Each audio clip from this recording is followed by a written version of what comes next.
Hello. Hopefully everyone can hear me. Yeah, apologies for the near 20-minute delay on starting the stream, but I booted everything up about 15 minutes ahead of time, thinking everything's going to be fine. And oh yeah, okay, XSplit needs an update. That's fine. You know, this is why I'm 15 minutes early. And then the Wi-Fi decided to be the slowest possible Wi-Fi imaginable, and it's taken half an hour to download 180 meg, which is dumb considering there's a 500 megabit per second connection downstairs. So yeah, in any case, that also serves as the kind of the sound check. No one's screaming that they can't hear me, so that's good.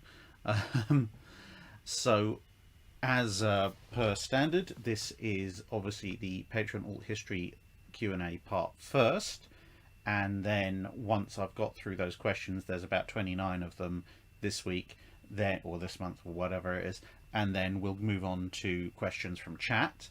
So you know, that's how this will work.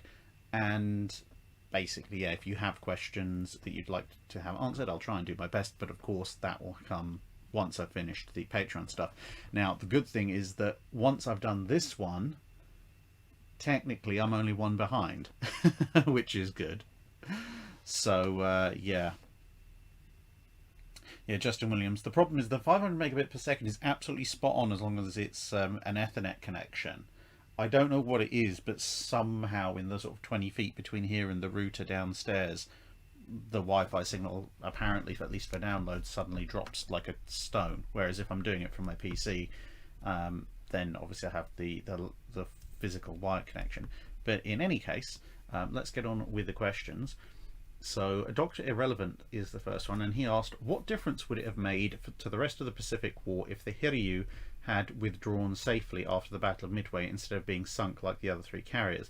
Assume that everything else about the battle is the same, including the loss of Yorktown. Also, obviously, I've moved slightly in the library and got a slightly different camera depth, so let me know if that's better or worse than it was before. Anyway, so Hiryu surviving.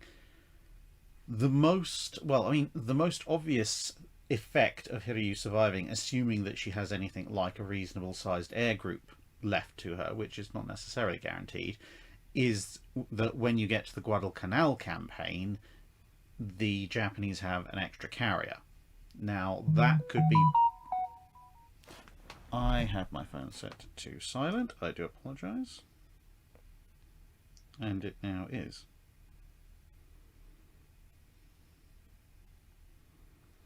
Right.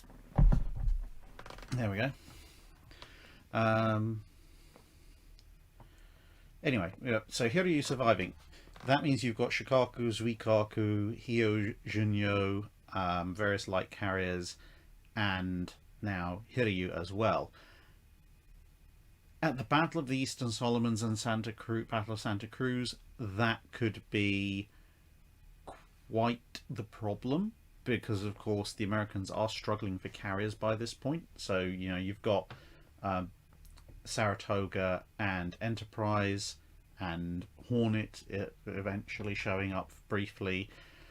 But if the Japanese have 3 fleet carriers plus all of these other carriers, then some of the attacks that the Japanese launch that damage certain carriers, knocking them out, might actually be fatal. And of course Hornet was fatally knocked out as well. Now, I don't think overall that's going to necessarily tip the balance of the Guadalcanal campaign as a whole, because even if the Japanese come out better from the Battle of Eastern Solomons and Santa Cruz with Hiryu as a flight deck, there's the possibility that one, Hiryu might be a casualty. Shikaku took quite the battering, and she was considerably larger than Hiryu. That same battering might well have sunk Hiryu. But also, even if the Japanese win, their air groups are probably going to be quite badly shot up, and in that case, you control the field of battle, but you can't really exploit it all that well.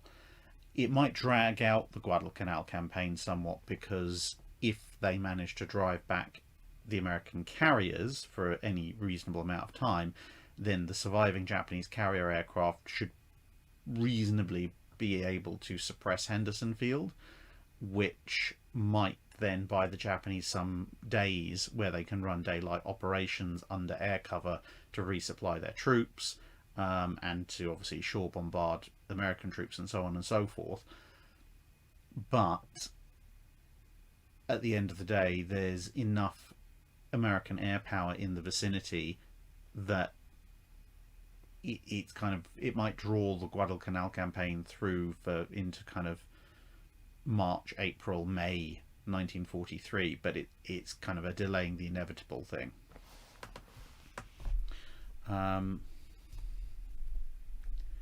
Josh Thomas Moore pointing out, yes, Admiral Yamaguchi would also survive. So what effect having Yamaguchi with them, who knows? Would he have made the same decisions? Would he have made different decisions? But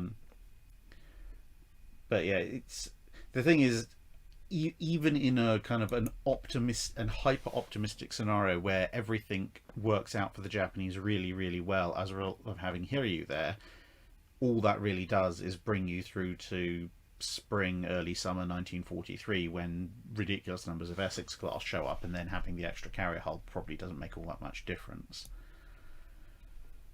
Brian Smith asks, if Pearl Harbor had not been as bad or had been a failure for the Japanese, do you think that the early part of the war in the Pacific would have been very different, considering the battleships could still not keep up with the carriers during the early war operations? So basically this is kind of if a US battle fleet had survived question. Would the war in the Pacific be different?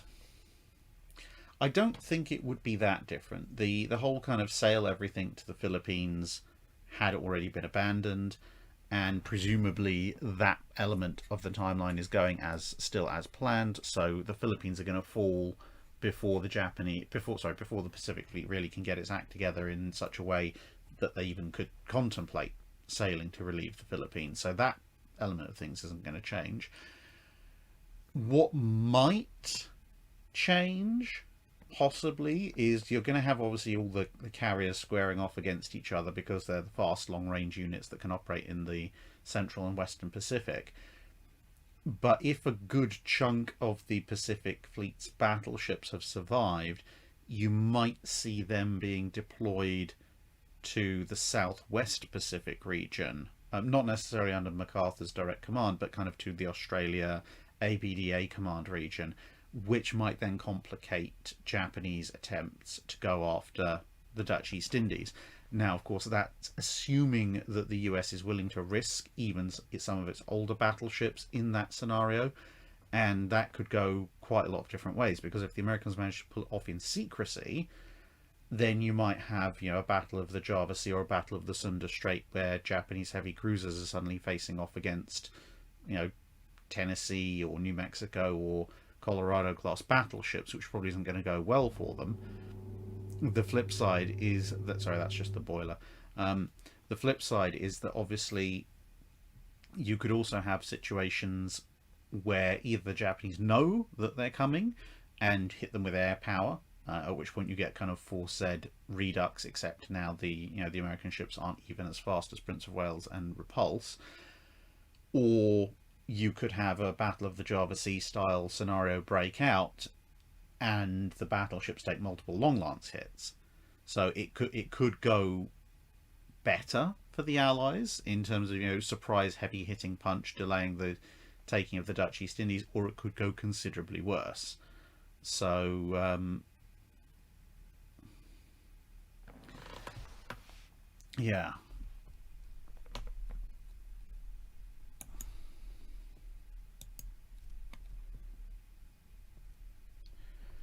Ferrata Victrix asks, having recently learned about the wreck of the Batavia, I was wondering what would be your pick of the most shameful and or despicable examples of conduct in naval history. Unfortunately there are a lot of examples to choose from, but the Laconia incident probably ranks very, very highly in that, because there are a lot of shameful things. I mean, obviously the Japanese with their disturbing propensity of machine gunning survivors in the water and then brutalizing the ones they didn't manage to shoot. The Japanese did that the most, other navies had instances of that happening as well, and various attacks that turn out to be in one way or another unjustified, and whether or not the captain carried it through in the knowledge that they were possibly unjustified or not. But the reason the Laconia incident stands out particularly is because it's a whole string of problems, a whole string of issues, any one of which should have been obvious enough for someone to step in and say, hang on a minute, let's have a sense check here and not do this thing. But people just keep on going, even when you have people on, well, not necessarily on the ground because it's at sea, but you have people in the air particularly radioing in and going, I don't think we should be doing this, and people somewhat more remote just going, no, it's fine, bomb the civilians who are being rescued by the U-boats. It's one of those things where, as I've said before, with a lot of things you can find a reason, if not an excuse. So you can understand the chain of logic that person might have, or people might have gone through, even if you don't agree with it, even if you disagree violently with it. You can see why they might have done it. But with the Laconia incident, it's very difficult to come up with any kind of reasoning as to why these people did what they did, outside of one or two key actors being either completely incompetent or moustache twirlingly evil.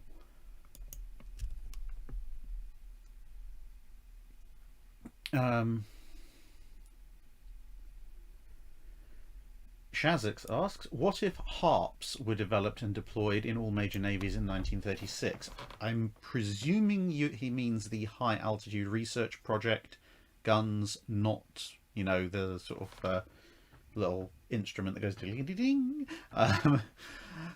So I mean, the thing with Harps is that it basically has no real major naval application, because yes, it can fire a shell a ridiculously long range, but it does so by having some insanely long guns that need whole support structures just to stop them bending out of shape. So yes, you've got this insanely high velocity, insanely long range shell that in theory is going to punch straight through any reasonable armor like it's made of butter. On the other hand, there's no practical way for you to actually mount these things on a ship. Whereas, I mean, if everybody has access to like 100 caliber 16-inch guns and so forth, there may be a certain use for them in shore defense, I guess. You definitely need spotter aircraft to engage, to sort of use their maximum range, and or even with just firing to the horizon, you'd not quite but near enough be flat firing, so you could almost bore sight down the gun to hit a target, and you'd hit it really, really hard. The only problem would be you'd have to, instead of having a gun turret or whatever, you'd basically have to have an entire rotating and angling platform on which the gun is fixed. So what's it called? See, this is the thing, I don't know that much about the Cold War era, but the kind of turret that something like the AMX-30 has, where the gun is fixed and kind of the whole turret rotates within a kind of almost a ball and socket gimbal style arrangement. I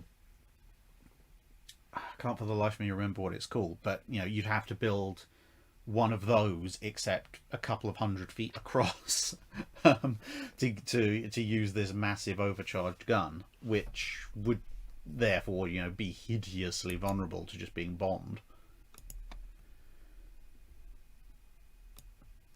Colin Williams asks, while ignoring the technological marvel that it is, the following pre-1950s countries are given an Ecrano plan, or Ecrano plans. Germany, Imperial Japan, Italy, the USSR, America, and the United Kingdom. Is still ignoring their technological advancement. Who wins the internal struggle for them? The country's armies, air arm, or the navies? Okay, so basically what start of the Second World War. Let's say a squadron of Ecranoplan shows up in every one of these places. In Germany, it has wings, it technically flies, therefore Goering is going to kind of hoard it like Gollum hoards the One Ring. So the Kriegshorine's not getting a look in unless they want to rent it from Goering along with a Luftwaffe pilot.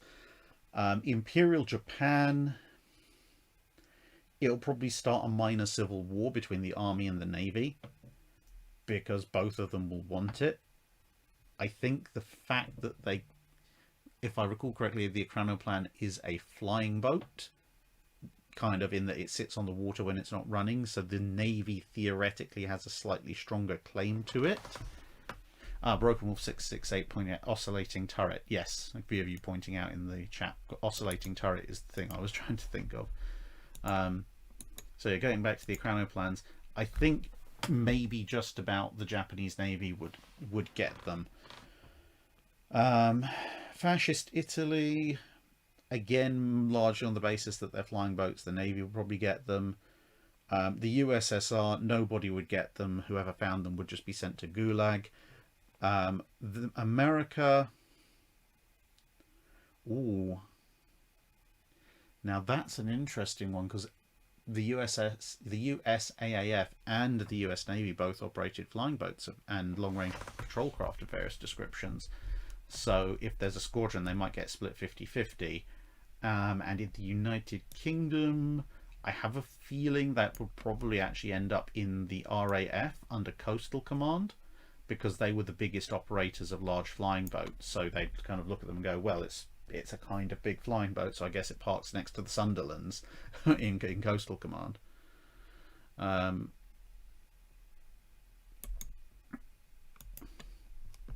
Todd Webb asks, if Admiral Drack is given command of the 5 British capital ships that were historically lost during World War II, Hood, Prince of Wales, Barham, Royal Oak and Repulse, could you take on the 4 Japanese battleships that were historically at Samar, Yamato, Nagato, Kongo and Haruna?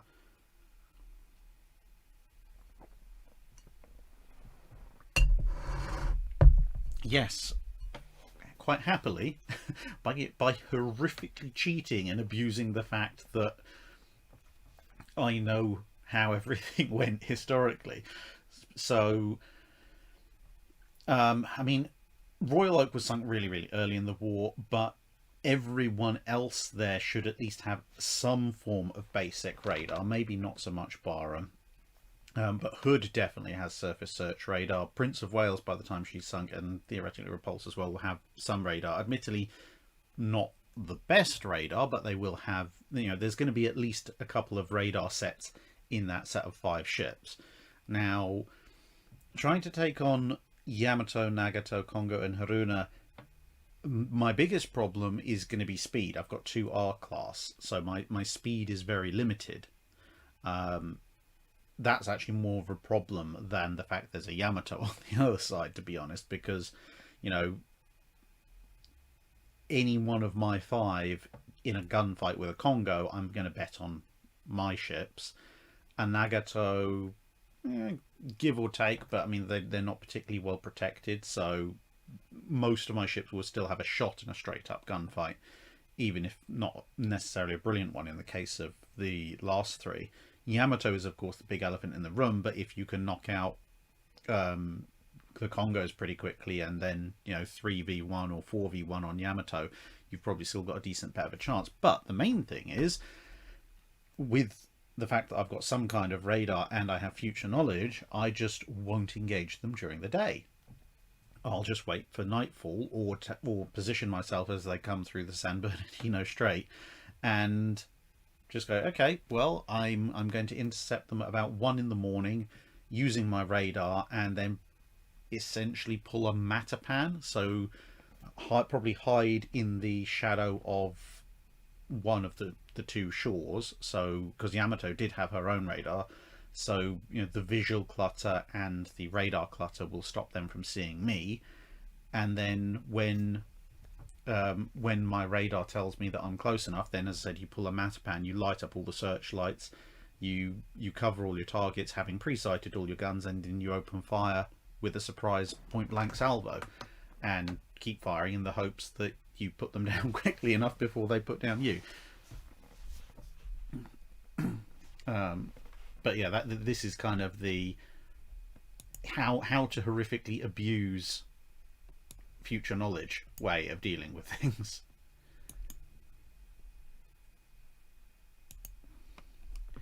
Castellon, or is it? Yeah, Castellon asks, the surviving K-class was scrapped through the early to late 1920s and were thus denied an opportunity at a second chance in World War II like their American counterparts, the O's, R's and V's. In this timeline, however, the K-class survives long enough in mothballs to be given a second chance for glory. You're in charge of reactivating and refitting them as you see fit. What do you do to update them, and where would you send the calamitous rusting black sheep of the Royal Navy to redeem themselves in the Second World War? Do you think the K surviving into World War II could have been possible? I mean, in theory, if there were enough,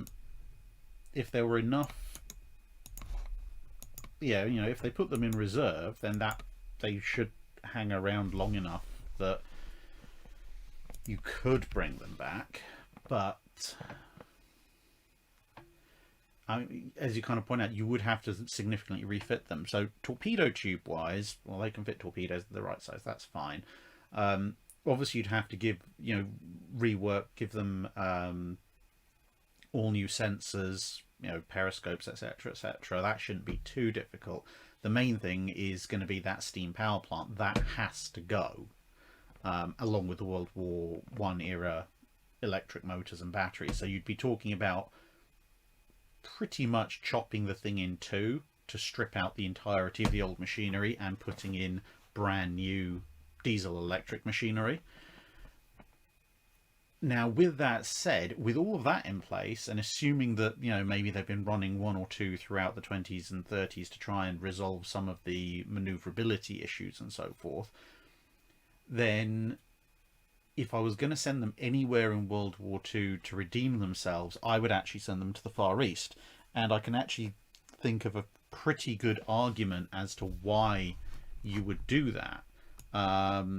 Because obviously at the time you have this highly trained attack force of subs that have been destined for the Pacific War, most of which are T-class, which then get hauled back into the Mediterranean, and they suffer a bit there at just at the wrong time, because obviously then it's almost, you know, a few months after they're pulled back, then the war in the Pacific kicks off. In this scenario, if I've been desperately and hurriedly refitting the T-class starting from late 1939, then I'm probably in a point where I've got most, if not all, of the surviving ones reactivated and refitted by, say, early to mid 1941, at which point I would then go, okay, well, if you want to pull the modern subs back into the European or Mediterranean theatre, fine, but we're going to replace them with these refitted K-class, because we know, as you know, they're big, somewhat clumsy subs, that's probably not going to change. We can't put them in the Med, and there's not particularly great call for them in the Atlantic or the North Sea, but they're big, reasonably-ish. They're long range, therefore, especially when they've been refitted with modern machinery. And so they would make a good substitute force for the T's that we're just pulling out of the Pacific. And then you have these, again, relatively speaking, large, long-range subs with plenty of torpedoes and, you know, fairly high-power machinery, quite happily wandering around the Pacific with working torpedoes in early 1942 against an enemy force that really doesn't know how to do anti-submarine warfare all that well, which will probably make up a huge amount for the shortfalls in the design of the K-class when it comes to, you know, surviving in an environment where the enemy has half an idea about what anti-submarine warfare actually means. So that would be where I would put them to, you know, to get their redemption. And then, to be honest, actually, given the Royal Navy deployments in that era in the Far East, they'd probably stay in that area pretty much until the British Pacific Fleet forms. Primark 359. Now this is, I think, October's alt history questions, because I do have one more set of alt history questions to do after this to catch up. So therefore, that would be November's.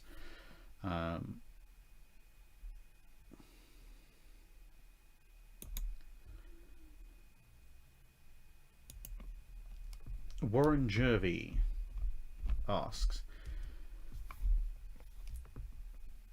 a few questions about your naval history collection, both traditional and electronic materials.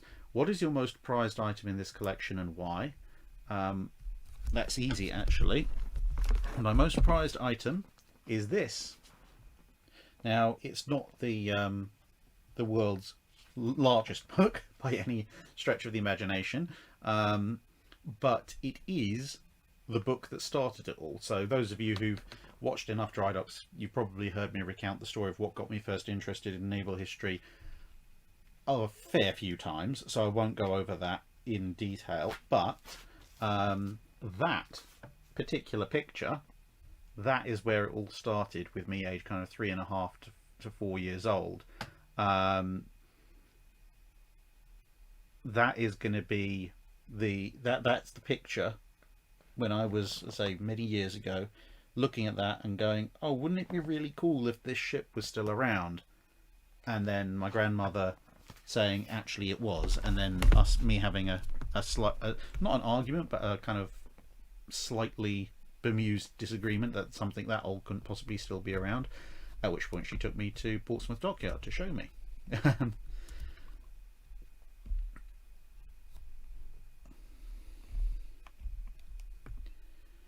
So yeah, that's my most prized item in the collection. What item or series of items is most helpful to you in answering dry dock questions? Series of items, probably the warship collection. So that's the warship journal that you've probably seen in one of the Fun Friday videos, because I've got them all from warship number 1 through to 2022. 2023 is on pre-order. And, well, apart from anything, it's the single largest collection from all of this. And it's got such a diverse range of topics in it that is that was probably the single most valuable thing when it comes to answering questions, because there's just so many answers to all sorts of different things. You know, very obscure classes and technologies being covered. What item was the most difficult to obtain, or has the most interesting story in how it was obtained? Probably my copy of the Kagero book on the Japanese carrier Kaga, which is, as most of you know, extremely difficult to get hold of these days. And then I ended up with 2 copies of it at once, because there was a collection of books being sold off, and I was offered kind of a job lot of them. And I was going through them going, oh, yeah, okay. I noticed 2 copies of the same book, but then I looked at and I was going to put one back, and then I was like, no, but this is the Kagero Kaga book. I'm going to have both. So yeah, that was the most difficult to obtain, because I've been looking for that book for about 2 years, but I wasn't willing to pay about 500 quid for it. And then it came up all of a sudden at complete random. And now there's, of course, somewhere out there, there's a lucky person who picked up the second copy earlier today for 20 quid. So good luck to whoever did that. I hope you read it and keep it as a prize on your shelf. If you do decide to flip it on eBay or something, then I will shake my metaphorical fist at you and be very disappointed, but I guess I can't stop you now.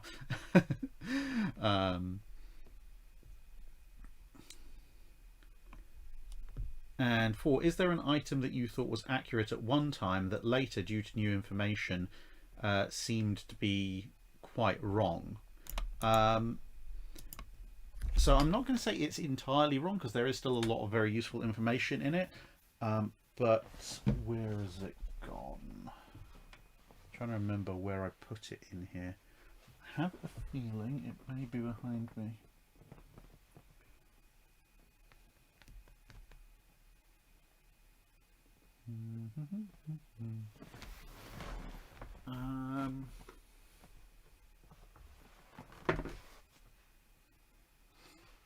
let's see, I would have classified it as a general history, so it's going to be...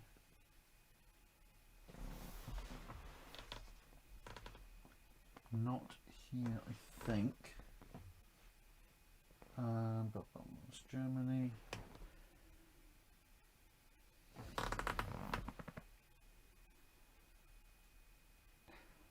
Where has it gone? See, I knew where this thing was up until I actually started thinking of going to get it, but never mind. Anyway, I'm sure it's somewhere around here. Anyway, so you've most of you probably heard of Siegfried Brer's Battleships and Battlecruisers book. So yeah, that is still a very useful resource, but simply due to the fact that it covers... there it is. Yep, it's over there. I knew that's where it should be. Yeah, simply because it is a 1970s-80s book, and we've had so much information come out about what happened to certain ships and more details about their designs and etc. that have come out since then. It just means there are some parts of it which are now incorrect. Not through any fault of his own, because he was writing with pretty much, as far as I can tell, the best information he had to hand at the time. It's just that new scholarship has come out and some of the things we thought we knew turned out to be wrong. No, Grey Ghost, I'm not having a college library organisation system installed. I know where things are generally around here. I have my own organisational system, but the reason I missed it is because there's actually 2/3 of a 3-foot long Battlefleet Gothic Imperial cruiser that's currently obscuring it. So when I was looking over here, I looked at it like this, and now I could see it around the spine of the cruiser. So there you go.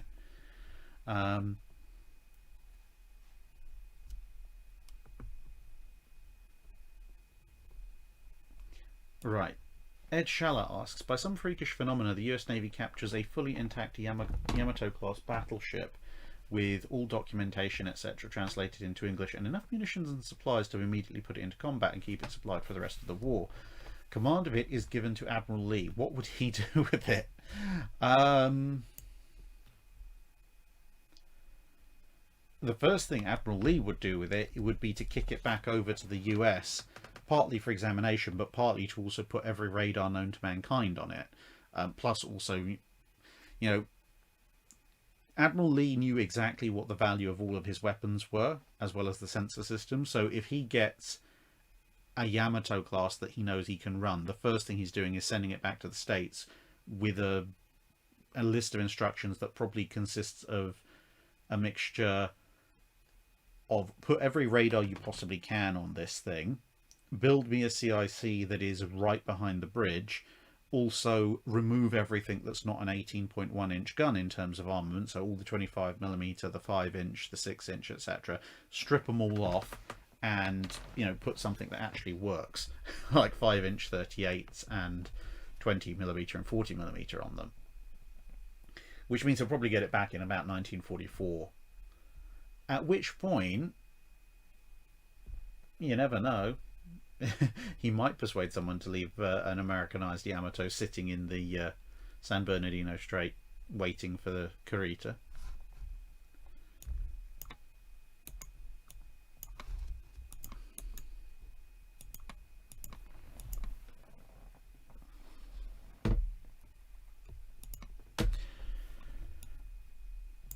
Also, given the insane beam of Yamato, how many 5 inch 38 twins can you fit on it? I mean, the Japanese already did kind of a 3-tier anti-aircraft system, as in 3 banks of guns. The Iowas and the South Dakotas and North Carolinas obviously had the 2-tier system with the 5 inch. Someone should model that, an Americanized Yamato.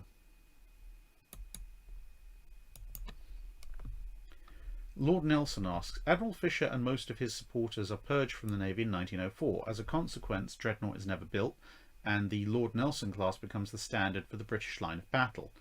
Consequently, all British dreadnoughts, battleships and battlecruisers of the real timeline up to and into the First World War are replaced with 2 Lord Nelsons each, whilst the Germans and the rest of the world continue into the dreadnought era as historically.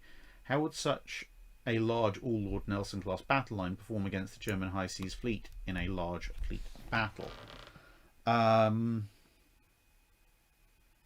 Well, I mean, obviously, this is kind of a very answer the question directly as opposed to picking it apart type of thing, because obviously once everyone starts building dreadnoughts, then even the most hidebound traditionalist British admirals are going to have to recognise that we need to build dreadnoughts of our own.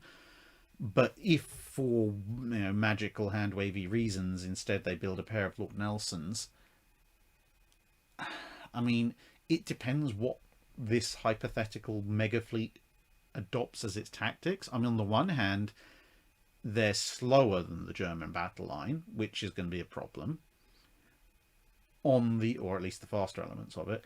On the other hand, you've probably got the single biggest case of class uniformity in recorded history. You're going to have 60, 70 plus Lord Nelsons floating around.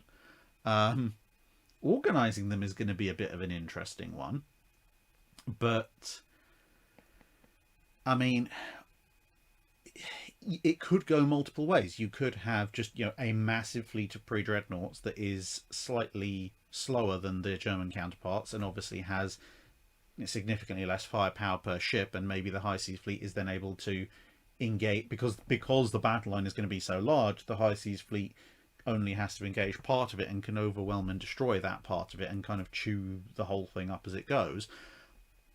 That would be a kind of a worst case scenario for the British, and the flip side being the best case scenario for the British would be that if they're looking around at everyone with dreadnoughts, they maybe have the same brainwave that the Russians did in the Black Sea and coordinate their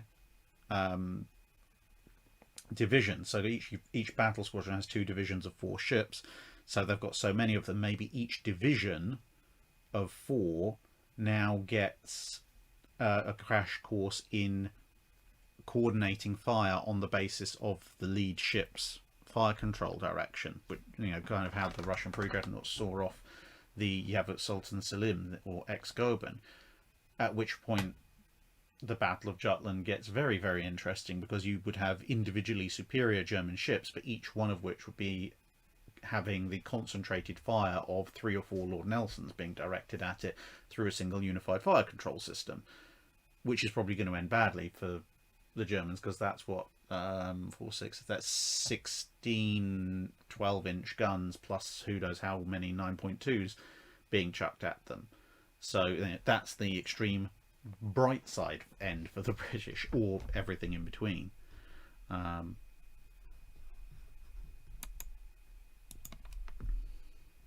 Blacksmith Panzer. You receive a special magical box with a button in it.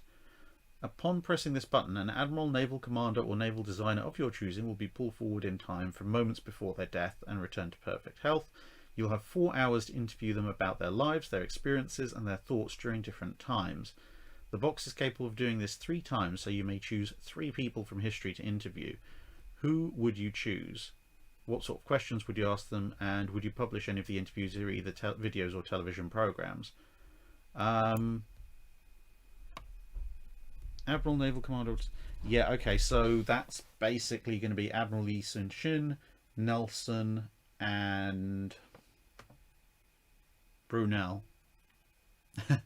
I was going to say Francis Drake, but I don't think Drake would be in much of a mood to answer questions. But yeah, I'd pull Yeeson, Sin, Nelson and Brunel forward in time and obviously publish the interviews, because that would be, well, if there's one way to make money, they're publishing those videos would be funny.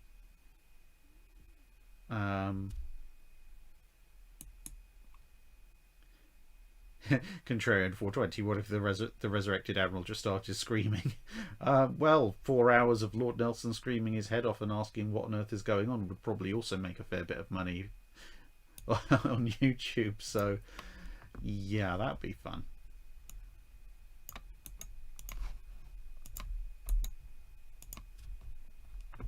TY asks, the Kamchatka gets lost during the Battle of Tsushima and finds itself facing the Imperial Japanese Navy's Hashidate protected cruiser is its sole opponent. What hilarity ensues? Let's remind myself what that protected cruiser was.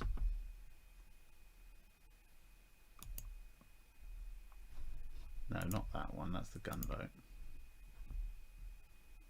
Oh, it's, of course, it's one of the Matsushimas. I suspect the Hashidate is probably going to end up just going stuff it and ram the Kamchatka, because that 12-inch gun is so ridiculously long in reloading and going to be so hopelessly inaccurate. It's just not worth it. Yeah, I think Hashidate would probably either try and finish it off with its secondaries or just go for a ram. Grey Ghost not pulling Admiral Lee forward. Well, the thing is, Admiral Lee, although I'd love to meet him, he has a reasonable amount accurately written about him, thanks to being a 20th century admiral, whereas all the others are much older, and therefore there's less known about them, and less recorded about what they did and said. Dr. Clark in the chat says he'd pull forward Henderson, Collingwood and Stanley Goodall, which would be another interesting one.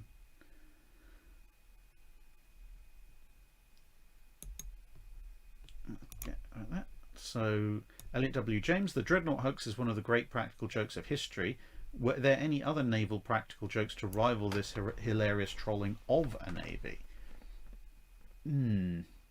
See, now that I'm not so sure about. There are quite a lot of great practical jokes pulled off within a navy or against other, or between navies, but in terms of civilians trolling a navy to quite the same extent as the Dreadnought hoax, I personally am drawing a bit of a blank. I'm sure there probably have been times where that happened,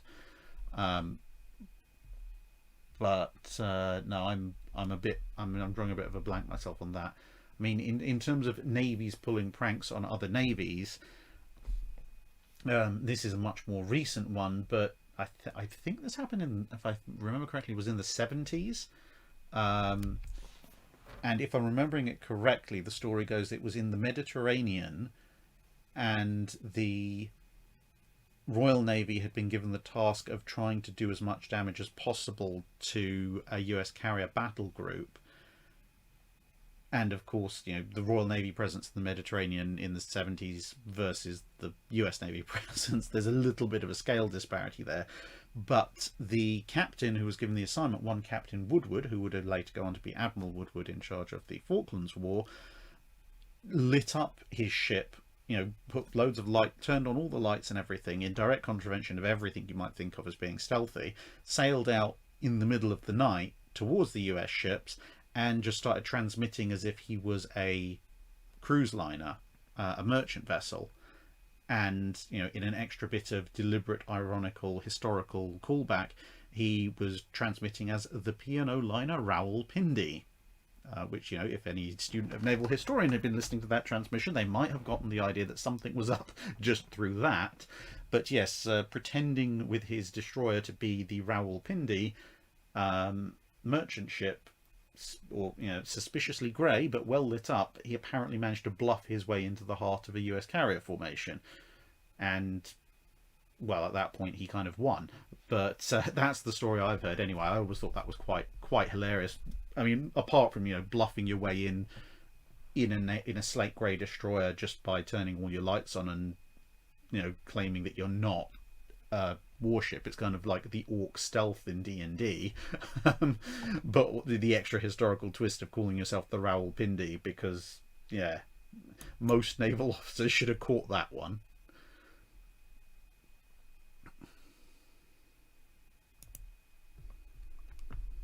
Admiralty of Floof asks, you, Drac, are in charge of a fleet of a hypothetical European country in 1939.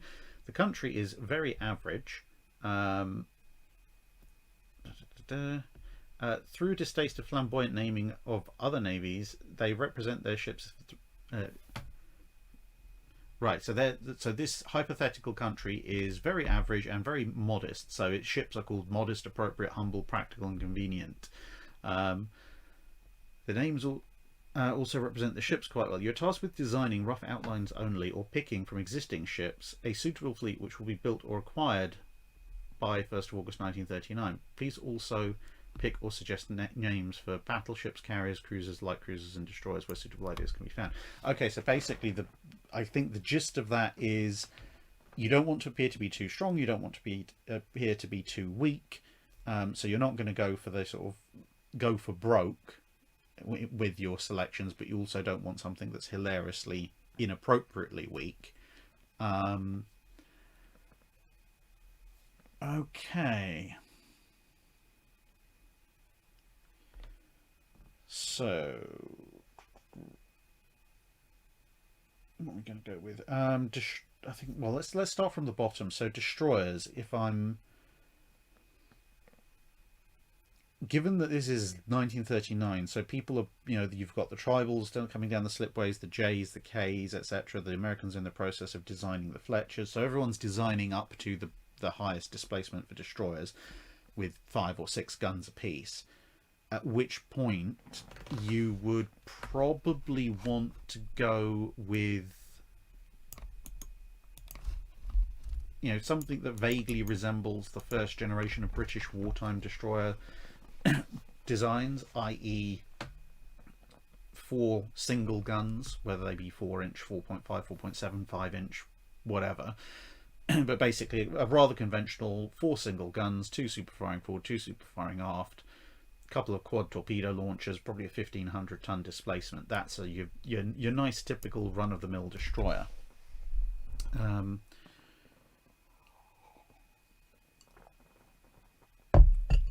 For your light cruiser, you probably either want one of the last generation Italian condottieris or the La Argentina or a Leander, something like that. Sort of 7,000 tons, 7 to 8,000 tons, 8 or 9 6-inch guns, and a modicum of armour. For heavy cruisers, well, there is only really one example to pull from when it comes to not being full treaty, 8-gun 10,000 ton or 9-gun 10,000 ton heavy cruisers, which is the Yorks. So some variant thereof on that. Carrier wise, something like Hiryu and Soryu, actually. They're quite lightweight but full fleet carriers nonetheless. If you go for something like, I suppose you could go for a Yorktown, but to be honest, considering you're trying to stay very run-of-the-mill, middle of the pack, the Hiryu and Soryu are probably a better option because they're slightly worse. And then the battleship one is going to be the hardest because everybody was building battleships up to the treaty limit. In August 1939, no one was building sub 35,000 ton battleships. I suppose you could maybe clone Strasbourg a couple of times, because Strasbourg probably just about scrapes in as a battleship, in my opinion, and is definitely a lot smaller. Okay, the design is a little bit older by now, but yeah, you could certainly do worse than a nice little fleet of Strasbourgs.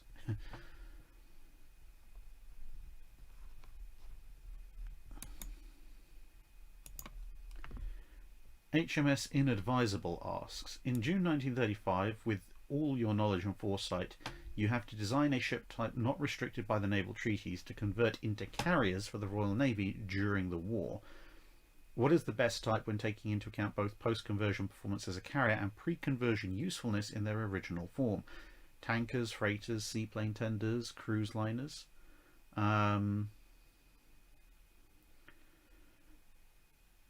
Oh, right. Okay, I get what you mean. Okay, so initially I was like that. I was confused because I was thinking, a ship type not restricted by naval treaties. Well, then just design a massive, incomparable size battle cruiser.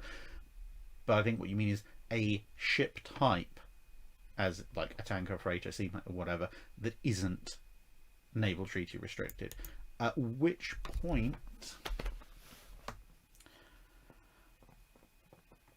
I'm probably going to actually take a leaf out of what the US ended up doing, even if it not necessarily intentionally at the start, and go for something like a fast fleet oiler, which is kind of how the US ended up with the Sangamon class escort carriers, because a fast fleet oiler, it's already got to be built within reason, taking into account naval standards. A cruise liner won't be. A cruise liner built to civilian standards, you're going to have issues during the conversion.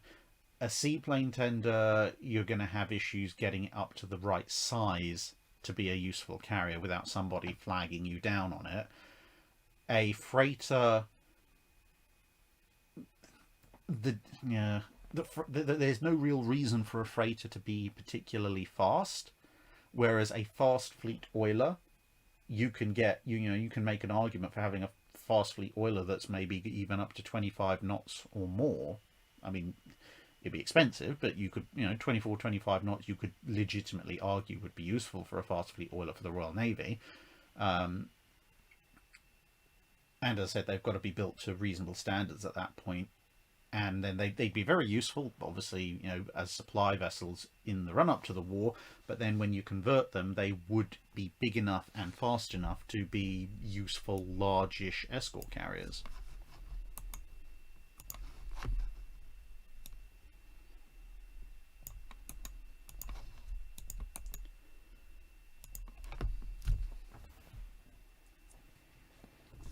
Apologies for the slight shaking occasionally. That's when I'm just pressing enter on the laptop and it's all mounted on a very complicated stand system.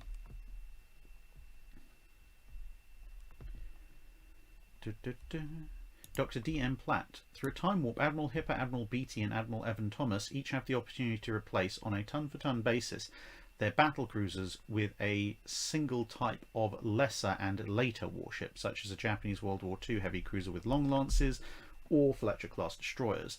Who would benefit more if the changes could be made on particular dates, sort of September 1st, 1914, 15, 16, etc.?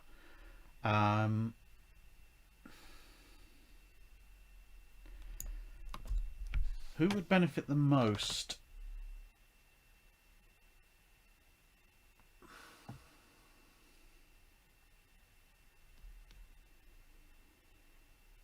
I mean, it depends how far down the line you're going to go with lesser and later, because in theory you could just go, okay, well, I will replace my ships with Des Moines class heavy cruisers, which, okay, they've got 8-inch guns, but with the full radar spec of a late World War II US ship and the auto-firing 8-inch, you're just going to rip apart basically anything you come across from deep in the fog banks at the Battle of Jutland or the Battle of Dogger Bank, etc. But at that point, I mean, given how heavy the Des Moines are, you're probably only going to get maybe 2 or 3 extra hulls at best, unless you're Evan Thomas. But then Evan Thomas would be sacrificing the best ships of the collective 3 admirals to do so. And also it depends on who's going to benefit more, as in who's going to benefit more in terms of they're going to do better than historical, in which case that would be Beatty, or are they going to benefit more as in could potentially turn the tide of the entire war, in which case the answer would be Hipper. I mean, if I was Beatty, then I would go down the grab a Des Moines route, because I can just sit back and instead of having half a dozen-ish battle cruisers, I just sit there with 8 or 9 or 10 Des Moines and just blat away at everything. Because now with all the radar, I don't have problems with finding the range and establishing the range, and I can shoot well beyond the range of my opponents. If I was Hipper, on the other hand, I would probably actually go for a Fletcher swarm, because I would have ridiculously large numbers of destroyers, modern destroyers at that point, and I'm going to definitely outnumber my opponents, whatever happens, and a bunch of Fletchers or Gearings or whatever, but probably Fletchers because you get more of them because they're slightly small, displace less than the Gearings. You can just run in at high speed and drop torpedoes on everything. And obviously, again, with all the fog and at night, you've got the radar to be able to exploit the fact that you have cover. Theoretically, yeah, sure, some of the Japanese ships with the long lancers will have individually more effective torpedoes, but the Fletchers will be able to utilize their torpedo waves in all sorts of weathers and environments that the Japanese ships probably couldn't, which would be a horrible surprise for Jellicoe if a bunch of Fletchers flying the High Seas Fleet flag show up and charge in.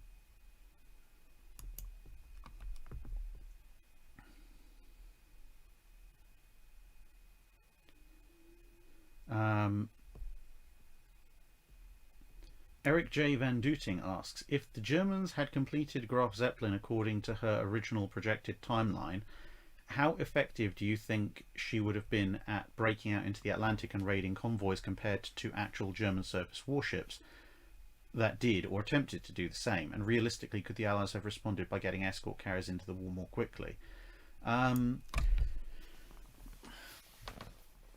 As I've said before, Graf Zeppelin probably has the opportunity to be the most effective German surface raider, purely because she can find targets at a considerably greater distance than a battleship or a heavy cruiser can, because she can spot with lots of her aircraft, and equally she can strike at that kind of distance. So, if she spots, oh right, there's a convoy 150 miles away, compared to a Scharnhorst or a Deutschland or whatever, that German surface vessel, a surface gun-based vessel, has to then close in and get into a firing position, and then they might scatter, and there might be a Jervis Bay or a Rawalpindi to hold them up, and even if they pull off the perfect ambush, they might not actually get too many. Whereas for the Graf Zeppelin, it can have its strike aircraft lined up ready to go, and as soon as one of its scouts spots a target, it's like, right, all into the air, prioritize the escorts first. So, wipe out the escorts, cripple the merchant ships, keep a scout aircraft or two patrolling above to direct all your strike aircraft to go after the individual merchant ships. The convoy will have to scatter, and once you've stripped it of its escorts, then you've got a very high-speed carrier that's armed with an absurdly large number of guns, which means that if you absolutely have to, let's say night is approaching or whatever, or all your aircraft are coming back to reload, you can still chase down and sink a bunch of the merchant ships with your own guns, and you still have the speed to get away from most things. The Allies, to respond to the threat of the Graf Zeppelin, they're not going to be able to get, I mean, in theory, yes, you could get escort carriers into the war faster, but I think the Allies would have responded just by throwing their own carriers into the mix. So, Victorious, Ranger, maybe pulling Ark Royal out from Gibraltar, and then sending Repulse, Renown, Hood, the fast capital ships, and even squadrons of 2 or 3 heavy cruisers after Graf Zeppelin. Now, granted, Graf Zeppelin is actually technically faster than all of them, but a Graf Zeppelin that's on the run with a couple of knot speed advantage is a Graf Zeppelin that's not doing the surface raiding part. So the carriers, obviously, with their own aircraft, would be slightly better at knocking her out.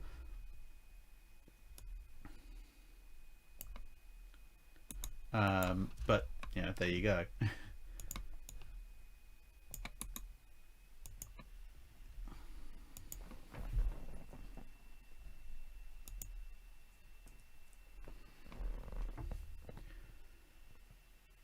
Ukage, I think that's how Google translates it to do it, asks, okay, that's an incredibly long question, so I'm going to be looking at that in the background and come back to that one.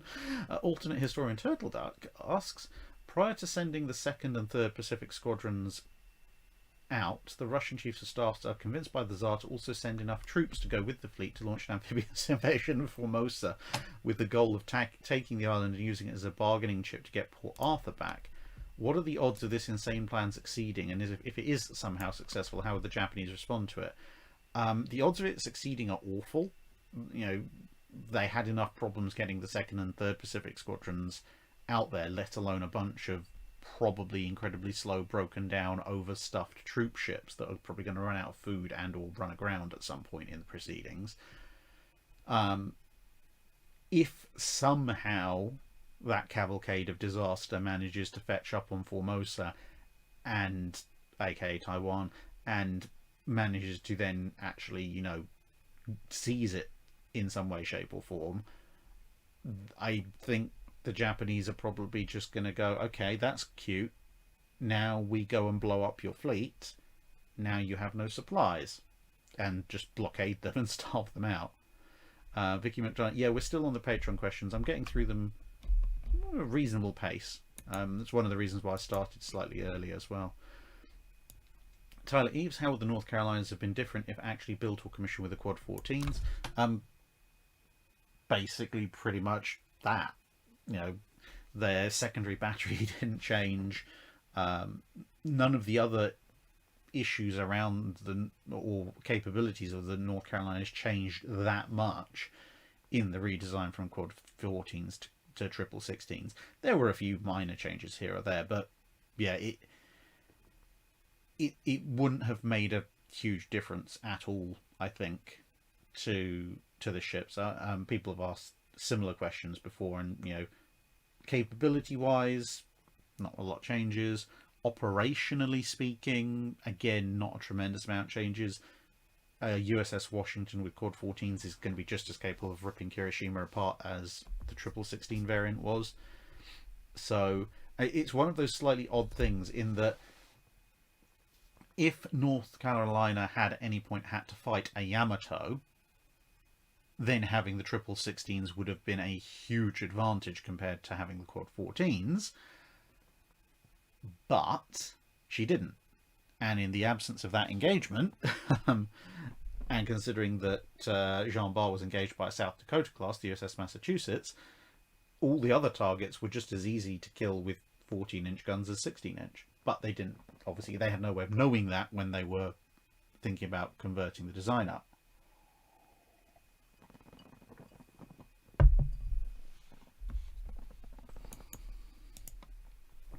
Reva, how would the night action after Jutland have gone if Nelson...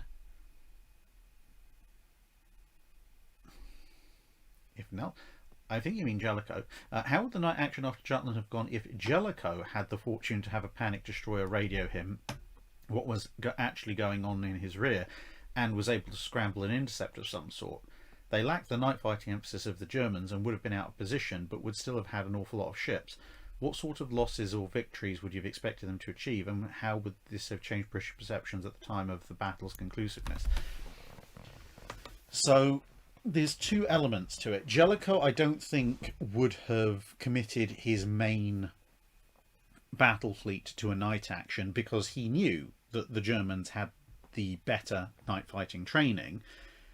But at the same time, you had a number of German ships, including Seydlitz, come past the guns of several British battleships, essentially, you know, operate with the German ships operating alone because the German formation had gotten a bit sort of strung out. At which point, it's a golden opportunity where the British can, you know, they've caught a single or pair of German capital ships at point blank range with massive superior firepower. Now, at that point, Scheer is more interested in getting home, and a lot of his destroyers, although it might seem like a golden opportunity for a destroyer assault, and, you know, theoretically is, you have to bear in mind that at this point, an awful lot of the German destroyers were slower than even the Deutschland-class pre-dreadnoughts because their boilers were basically shot from, you know, clinker and ash build-up during the day. And at one point, you know, one of the German destroyer squadrons was in fact ordered to attack, and they just couldn't because they didn't have the speed. So I think that there would be two elements to it. There would first be an alert telling British capital ships, you know, if a capital ship shows up passing you astern, shoot it. And Jellicoe will pull in his destroyer and cruiser squadrons to provide a screen as well to facilitate that. So that probably cost the Germans a ship or two or four during the night.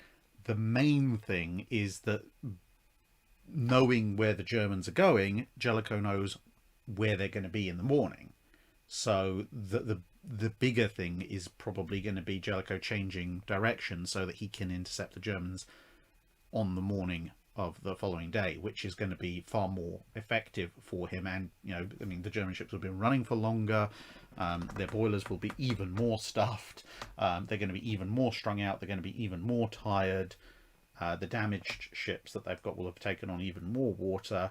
That's the ideal scenario for him. And in fact, to try and facilitate that, it's possible, although I wouldn't necessarily say 100% guarantee, but it's possible that Jellicoe might actually tell the British fleet to not fire on the German ships, but use his destroyers and cruisers to maintain contact with them so that he can engineer that battle. Because, of course, if he does, HMS Revenge, for example, just blows Seydlitz out the water, that's a good victory for Revenge, but it's not necessarily fantastic for the Grand Fleet, because if the rest of the High Seas Fleet sees that happening, then Scheer might change course again, and there's no guarantee that Jellicoe can keep with that and know where he's going.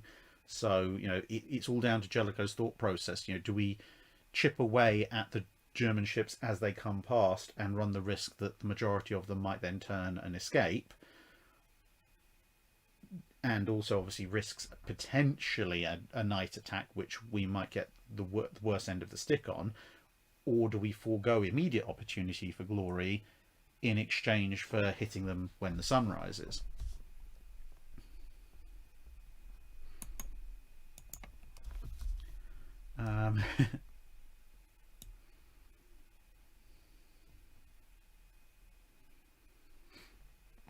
Patrick Donnelly asks, the following is inspired by Dr. Clark from the Armchair Admirals episode on the November naval battles of Guadalcanal. So, Dr. Clark, I know you're listening to this. If this is an awful question, this is your fault. A communication stuff-up on the November 13th, 1942 results in Rear Admiral Kincaid mistakenly being ordered to sortie all of Task Force 16, including the Enterprise, into Iron Bottom Sound to face Hiroshima. Instead of detaching Rear Admiral Lee with only Washington, South Dakota, and 4 destroyers. How does the battle play out with more ships on the US side, including an aircraft carrier, but Lee not in tactical command? That could go horrifically well or horrifically poorly. I mean, on the one hand, you now have a bunch more light craft to play with. On the other hand, someone else that's not Admiral Lee is calling the shots, and to be fair, even under Lee's leadership, the destroyers he did have got very badly chewed up by the Japanese.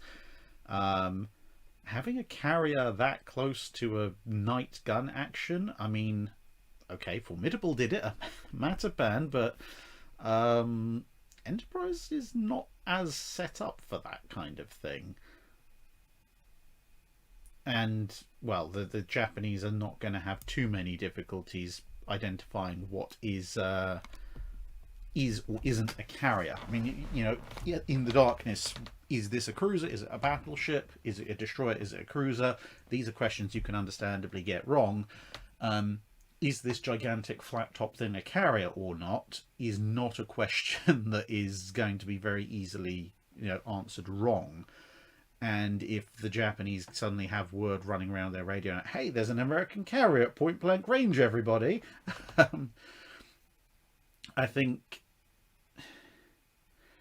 the problem would be if you had that entire force, whilst the Americans would have a lot more screening ships in terms of cruisers and destroyers, it's such a massive risk to have Enterprise there.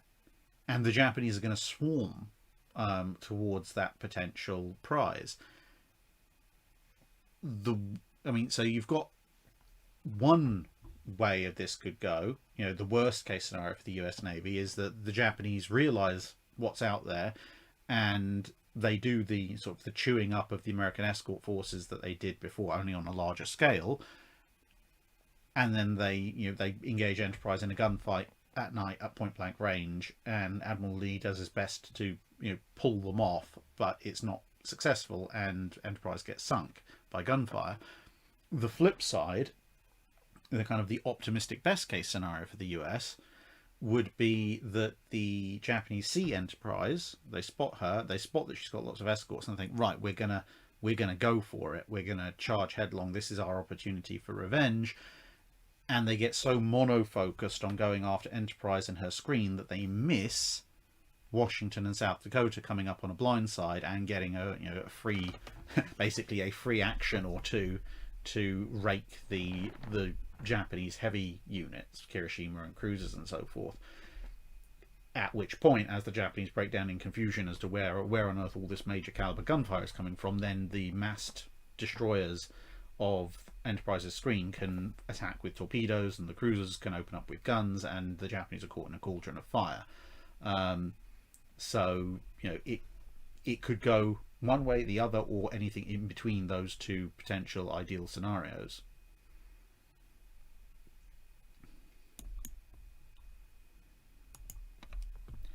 Graham William Kidd asks, continuing from my Royal Australian Navy rules the Pacific question, what aircraft would you fit out the armoured and HMS incomparable aircraft carrier types with? Would the twin-engine torpedo bomber be Beaufighters? I mean, Beaufighters are pretty chunky. If you've got an incomparable sized aircraft carrier, I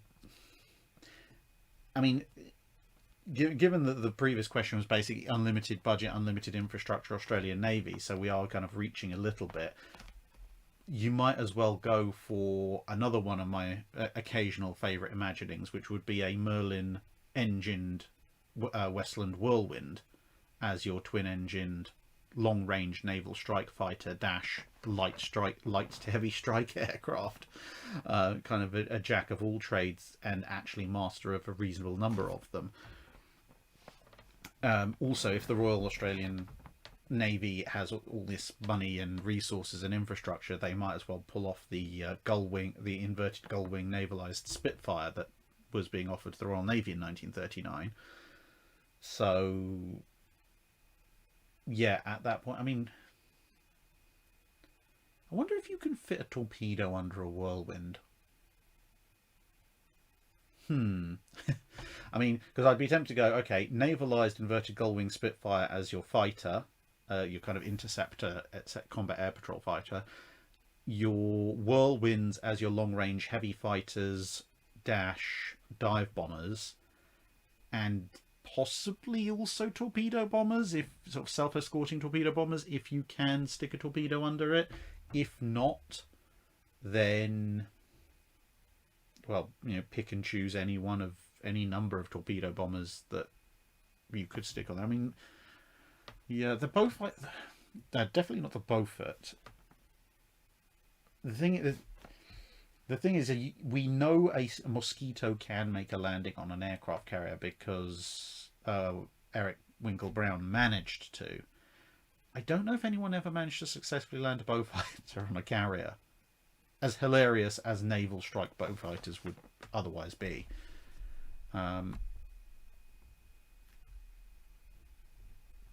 So yeah, I mean, in an ideal world for me, I would have Merlin-engined Whirlwinds, Sea Mosquitoes, and inverted gull-wing Seafires as the air group. At which point, my answer is pretty much the same through 1939 all the way through 1945, just at different marks. Alan Nilsson saying just use the TBM Avenger. The problem with that is that you're then stuck with what do I use in the first half of the war, because the Avenger is really only coming into service in mid to late 1942, and there's 3.5 years of war before that for the Australians.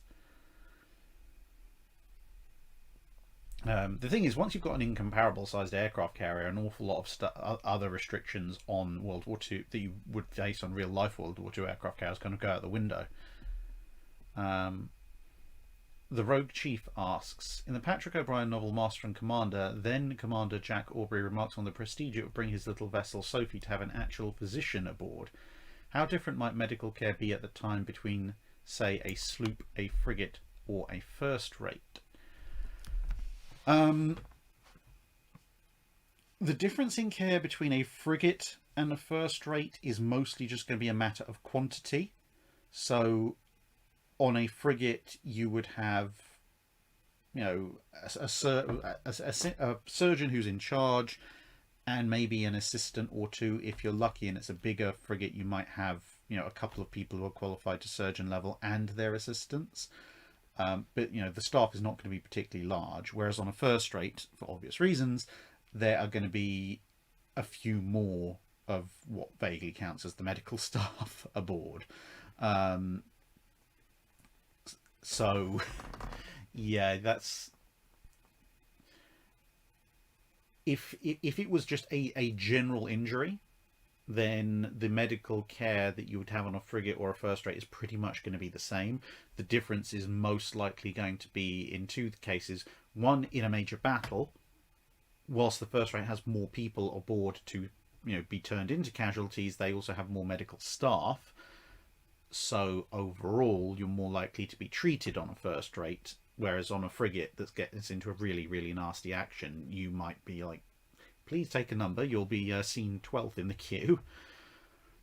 The flip side, as I mentioned, I think in the Patreon Drydock related to this stream, is that whilst a physician is a degree-carrying ostensible professional, and therefore that's why you get the prestige, because, hey, the guy's actually, you know, he has a Oxford or Cambridge or whatever university degree saying he knows what he's doing.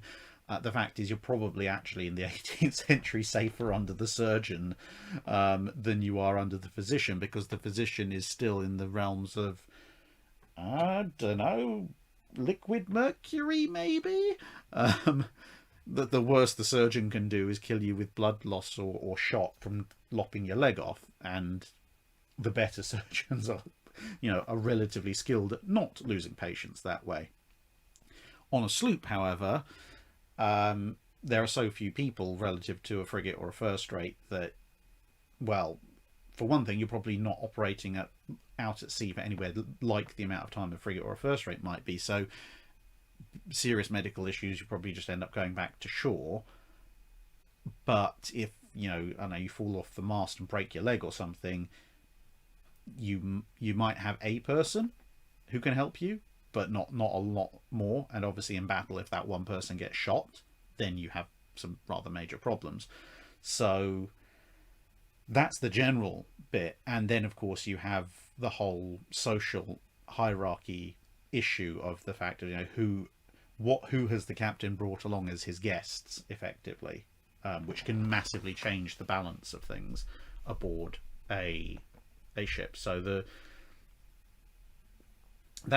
I think that's generally the differences in the medical care. Frank Bodenschatz asks, has the Japanese military leadership learned from their mistakes in the wartime period, and now do they now allow junior officers and enlisted to think for themselves and put forth suggestions like their Western contemporaries? Well, I mean, it goes beyond the scope of the channel, but from what I understand, and obviously I'm not an expert in the intricate working cultures of modern overseas navies, but from what I've understand and from what I've seen, the Japanese Maritime Self-Defense Force, yes, we know it's really the Japanese Navy or whatever, kind of remodeled itself in the early Cold War along more Western lines, which ironically enough is, you know, kind of where they started in the latter part of the 1800s. And so as far as I know, they are, you know, very good operators, and they know what they're doing, and they're not beating the enlisted men with sticks anymore just for daring to put forth a suggestion. They're professionals.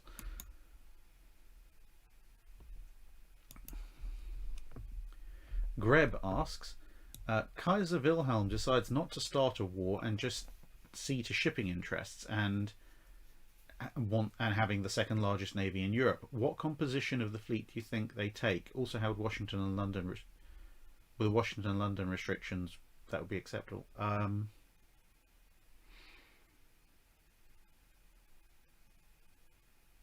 I'm not sure I understand the grammar of the question. I'm going to have to message Greb and ask him to clarify a few points on that one. Texas and LaShock, reading Skunk Works by Ben R. Rich, I was introduced to Kelly Johnson's rule number 15, which amounts to never do business with the Navy because they never know what they want. While the context in the book was after trying to pitch stealth technology to the US Navy in the late 1970s, Kelly Johnson had been dealing with government and military officials since the 1930s, so how would the Navy have given him that opinion of them? Have any other contractors voiced similar complaints, and is this a characteristic of navies in general or the US Navy in particular? Well, I don't, again, Cold War environment, US Navy, not my strong point. I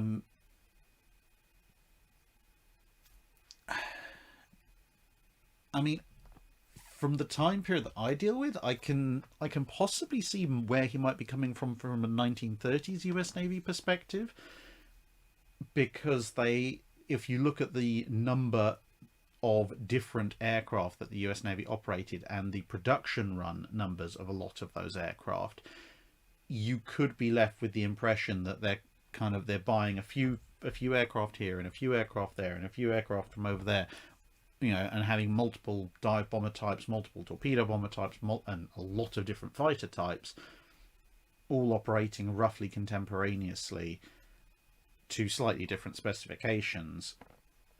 And even if you've seen the Wildcat video, initially choosing the Brewster Buffalo over the Wildcat, but then also going back and taking the upgraded Wildcat as well as the Buffalo, and then taking the Wildcat in preference to the Buffalo. I could see how one might form the impression at that point, but I mean, it's not exactly like other armed forces weren't also doing similar things. So yeah, I can see maybe why he might get that impression, but as I said, it's not necessarily characteristics of navies in general, but I think it's more characteristics of armed forces in the 1930s, with so many things coming out and then being obsoleted a few years later.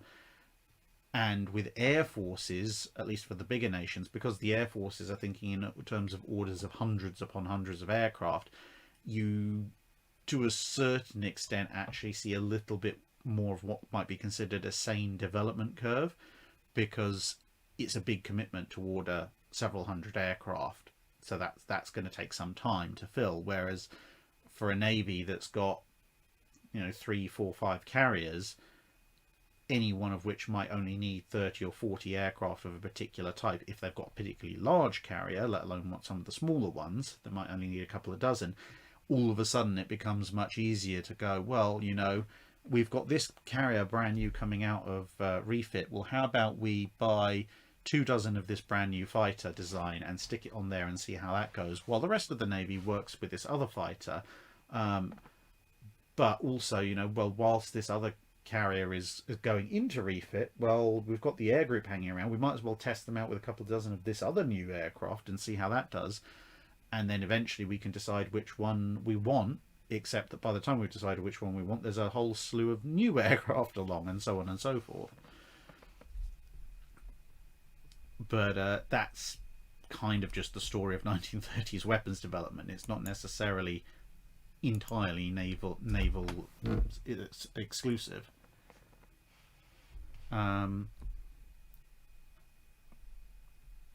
Sam Signorelli, unprofessional navies, worst to best, professional in terms of behaviour, not skill. Well, if we're going for World War II, then, well, worst, if we're ascribing to a arbitrary set of professional behaviour rules, the worst would be the Japanese, because, beating prisoners, torturing prisoners, starving prisoners, shooting survivors in the water as a matter of policy in large sections of the war. Yeah, it's not exactly like there are many bars lower for them to somehow not managed to completely kick over. So yeah, of the big five nations involved, the Japanese, I would say, had the least professional navy in terms of their behaviour towards other people, and to a certain extent towards their behaviour towards each other. Then, I mean, who would you put after that? You've got the US, UK, Italy, and Germany. I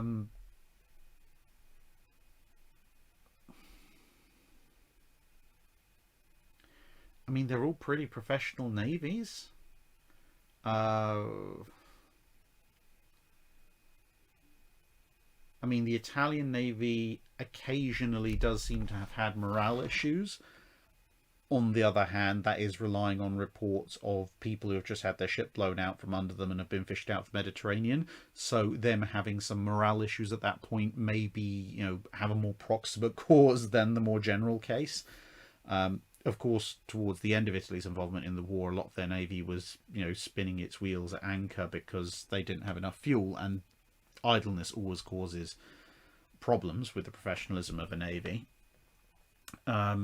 The US and UK navies, where they had issues, would be either from specific captains being problems, like the occasional stick in the mud traditionalist, and perhaps also more generally the fact that they were having to expand very quickly.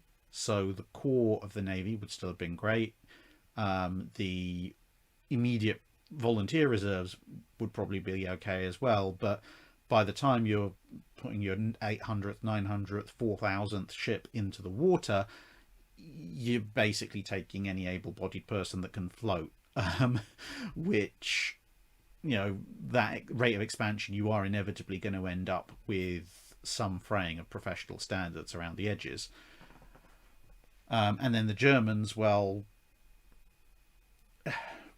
professionally speaking, the German Navy stays relatively small, but then towards the end of the war, when you have the U-boats suffering mass casualties and they're having to bring in, teenagers to crew them, obviously, again, that's going to have an effect on the professionalism of the Navy, because they just haven't been around long enough to learn everything they need to know.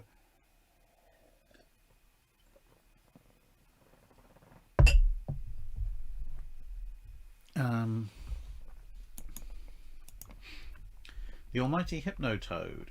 It's January 1900, and you, Lord High Commissioner Drakenfeld, by the grace of Empress Dowager Cixi, maybe? Shizi? Have been designated to rebuild the Imperial Chinese fleet. Your goal is to challenge Japan and other colonial powers in order to reclaim lost territory at the onset of World War One. The Empress Dowager has confirmed that money will not be an issue for this task, and you may use future knowledge for this endeavour. Well, if the Japanese are buying mostly from the British, then theoretically you would want to buy mostly from the French or the Germans.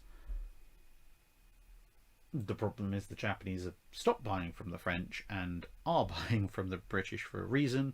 The Russians are also buying a reasonable amount of the free French shipyard space, so at that point you're going to either be buying off of the Germans, but as the naval arms race spools up, they might not necessarily have the space, which basically by process of elimination means that if I'm using future knowledge and I want something vaguely resembling a coherent fleet with a uniform design pattern, I'm probably ordering that fleet from the US, because they have the yards, they have more than enough yards and infrastructure to build that fleet, and I'm sure they'll take the money.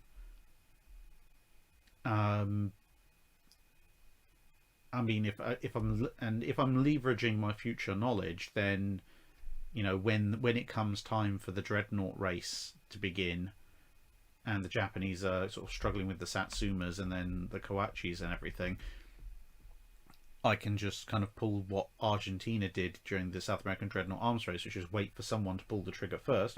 In that case, the Brazilians with the Minas Gerais, and then just turn around and go, aha, well, I am now going to order a bunch of superior ships, all centre line, 12-inch, like 10, 12-inch guns, all centre line firing from the States, and just run on from there.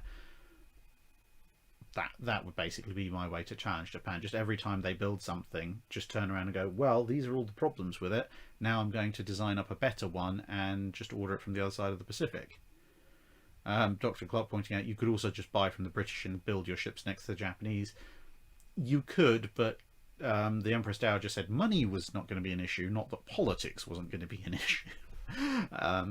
So yeah, I think politically buying from the same people who are supplying the enemy, as far as the Chinese are concerned, probably not going to go down too well at home. And it's not exactly like Imperial China in the beginning of the 20th century was a particularly stable place to begin with. All right, we have 3 remaining Patreon questions, and then Okage's big question, which I will come to last. So David B asks, in 1915 the US Navy has successfully pulled off their last great quote-unquote repair of 2 old warships, but they actually have made 2 battle cruisers. What if the US Navy had just taken a page from the Royal Navy playbook, taken the New Mexico class, dropped the rear super-firing turret in exchange for more machinery, allowing them for 27 to 28 knot top speed, and kept the displacement to 34,000 tons? How effective would they have been in World War One? There was an oil shortage, but I think the Royal Navy would have no issue of fueling 2 new battle cruisers - pseudo-class battleships, and also in World War Two. Okay, so we're taking New Mexico class. We're probably stretching it a little bit because, you know, length to beam ratio for high speed, and we're basically splitting the difference of losing the aft super firing 1414.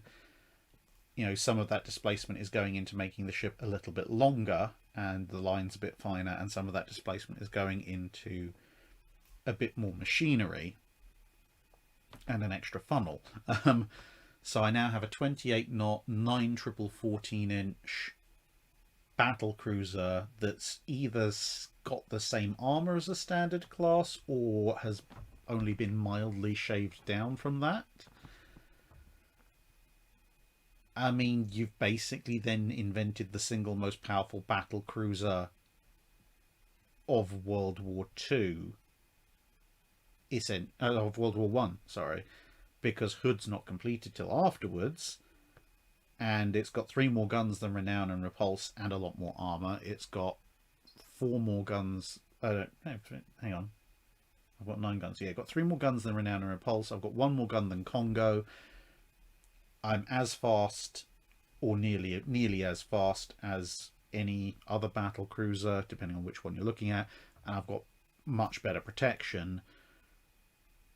So yeah, if the Americans said, well, we can send 2 of these to reinforce the battle cruiser fleet, I think the Royal Navy's going to, they are going to jump at that. How effective would they have been? Effectiveness wise, they would be superb ships. The only problem would be, obviously, if they're with them showing up. Historically, the Germans and the Grand Fleet, reinforced by the Americans, didn't actually come to blows, so nothing really much happens. In World War II, however, having a ship that's baseline 28 knots with World War I era propulsion, still has decent protection and, you know, reasonably decent firepower. That would be a very obvious candidate for replacing the machinery and turning into a fast carrier escort, because effectively, you've basically got a fast carrier escorting battle cruiser - fast battleship straight out of the box. I mean, even if you didn't uprate the speed to make them full, like 30 knot plus carrier escorts, the North Carolinas and the South Dakotas did perfectly well at 28. So you've got a straight out of the box carrier escort with a little bit more length, so you can fit a few more 5-inch guns on it, which was going to make everybody very happy. So yeah, I suspect they would probably be the not really unsung. They would probably be the quite widely sung stars of World War II for the US Navy, because they'd be available right from the word go. They're not going to have the propulsion issues that the North Carolinas experience. they've still got decent enough armour for anything they're likely to encounter. They would be a very celebrated class of ship, and just hope one of them could survive the scrapping yards. Salty Viking 10,022. If you had to build the perfect carrier task force, 2 carriers, 2 battleships or battle cruisers, 6 cruisers, heavy cruisers or light cruisers, and 20 destroyers, what ships would you pick? Not all ships have to be the same class, so you could do 4 classes of destroyers at 5 apiece, and you could use any ship that had an in-depth design work done by the end of World War II, so include ships like Montana and Lion. Okay. Okay, so for the capital ships, I'm actually probably going to go with 2 Vanguards. Yeah, either 2 Vanguards or 2 Iowas, purely on the basis that a pair of Vanguards or a pair of Iowas are flat out fast enough to keep up with the carriers. Everything else, whether that be Lion, Montana, etc., they can mostly keep up, but if the carriers have to put the pedal to the metal, then they're going to be a little bit left behind. The 2 carriers, well, obviously, in-depth design work done by the end of World War II. You're either going to take the Midways or the Maltas. They're the 2 biggest carriers, and obviously the Midways have the advantage of actually having been built. Again, cruisers, if you're building a perfect carrier task force and money is no object, then you might as well take 6 Des Moines. At that point, why not? They displace more than some of the early dreadnoughts. They're going to absolutely eat anything that comes against them in a surface action, and they have a really nice all-round anti-aircraft suite. Destroyers is a bit of a fun one. I think with the destroyers, I would probably split those. I would actually be tempted to take, say, 10 Fletchers in 2 units of 5 for my anti-aircraft defense, because the single 5-inch, okay, compared to a Gearing or a Sumner, you're losing with 1 gun, but the single 5-inch I think are going to be a little bit more agile, maneuverable, and you've got 5 different mounts. So if you lose 1, you've still got 4, whereas if you've got 3 and you lose 1, you only have 2 left, and so on and so forth. And if you're going to look at had in-depth design work, then the other 10, I'd probably take the batch 3. Be batch 3 battles, aka the Darings. Kind of bring the Darings forward a little bit. Use the Darings for surface action defense, and the Fletchers as your primary anti-air. I mean, both of them are very good at anti-surface and anti-air warfare, but the general split would be kind of the Darings doing ASW and picket duty, and the Fletchers doing the backstop AA duty.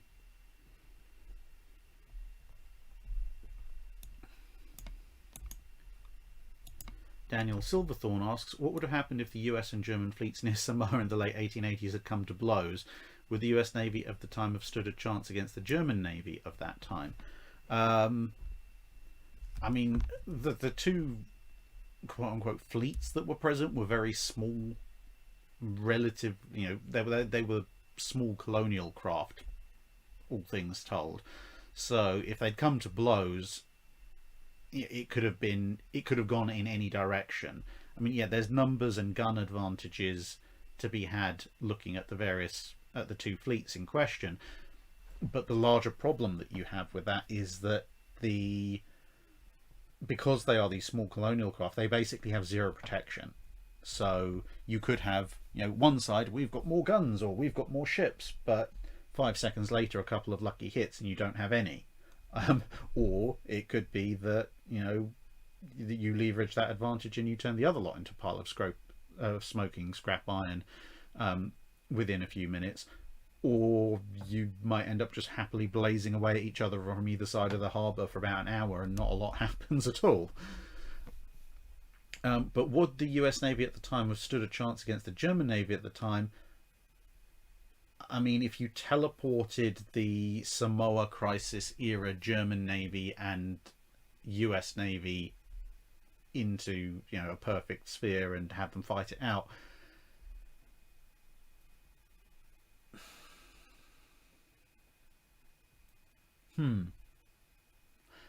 Technically speaking, the Germans have more modern vessels, but that's because they've actually been building some. So, you know, yeah, in theory, the Germans would have the initial advantage because more modern craft, even if they are coastal defense ships, whereas the closest thing the late 1880s US Navy has to a modern capital ship is the Puritan. But the flip side to that is, of course, what happens 2, 3, 4 years down the line, because the Germans don't have the ability to invade the United States, and the US will eventually get its act together and start building a lot of more ships.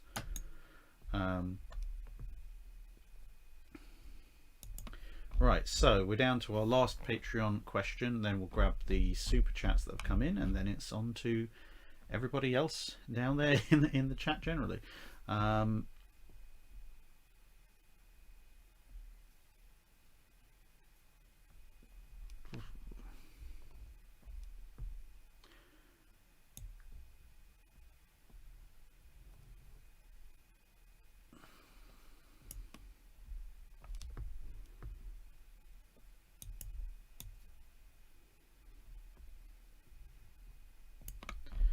Okay, so Okage's long question essentially amounts to, in the late 1500s, the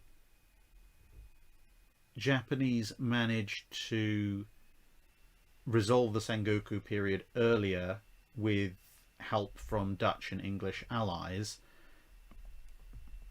and then they have a bit of a throwdown with the Portuguese, capturing their ship, examining their vessel, interrogating their crew, and then the Japanese get a little bit worried about the Portuguese, and using again Dutch and English help, they decide to build a fleet using knowledge from the captured Portuguese ship, then enlist Woku pirate crews and samurai as marines, and the Japanese fleet then starts expanding off to integrate the Ryukyu Kingdom and Wako outposts on Taiwan into Japan, take the Philippines from Spain, and ultimately close the Malacca and Sunda Straits to anyone except themselves and their allies. What ships have the Japanese built to modernize the Sengoku era ships? Would they be a Japanese? Yeah, I think they'd be a Japanese Western mix. So, I mean, you kind of see in the late 19th century how quickly the Japanese can improvise, adapt, and overcome when they want to. So, assuming we're talking about a late 16th century modernizing Japan, if they've got help from English and Dutch shipwrights, you're probably going to see, given the waters around Japan and Western Pacific area generally, you're probably going to see vessels probably more taking after the Dutch style, a bit more shallow draft to handle a lot of coastal work, because that's what a lot of the historical Japanese stuff has to do. There's a lot of islands and stuff, so you're probably going to see something that more closely resembles kind of Anglo-Dutch war era Dutch fleets, but with Japanese touches. So the Japanese might want to keep their methods of sails and rigging, for example, but on a kind of a Dutch style hull with English guns or something like that. What ships do the Portuguese and Spanish have in the area? They've got a few galleons and so forth, but to be honest, the Western Pacific - Far East Asian theatre at this kind of time period is relatively quiet. So, I mean, it's going to get a lot more violent in the future, but there's not a huge number of, you know, fully armed warships in the area, albeit that a lot of the trade galleons that are present are pretty chunky and obviously fairly well armed themselves. Where do the navies clash? Where would we see opening clashes and then larger battles?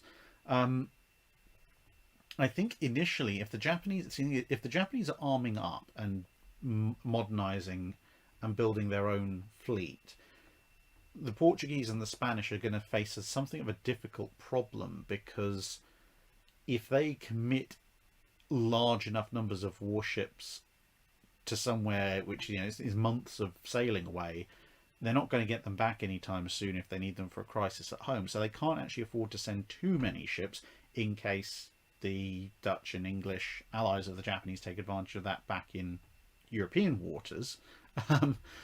So the Japanese may somewhat win by default, in as much as they're going to have the numbers, and if they're working in conjunction with the Dutch and the English, they're probably going to have at least roughly equal skill.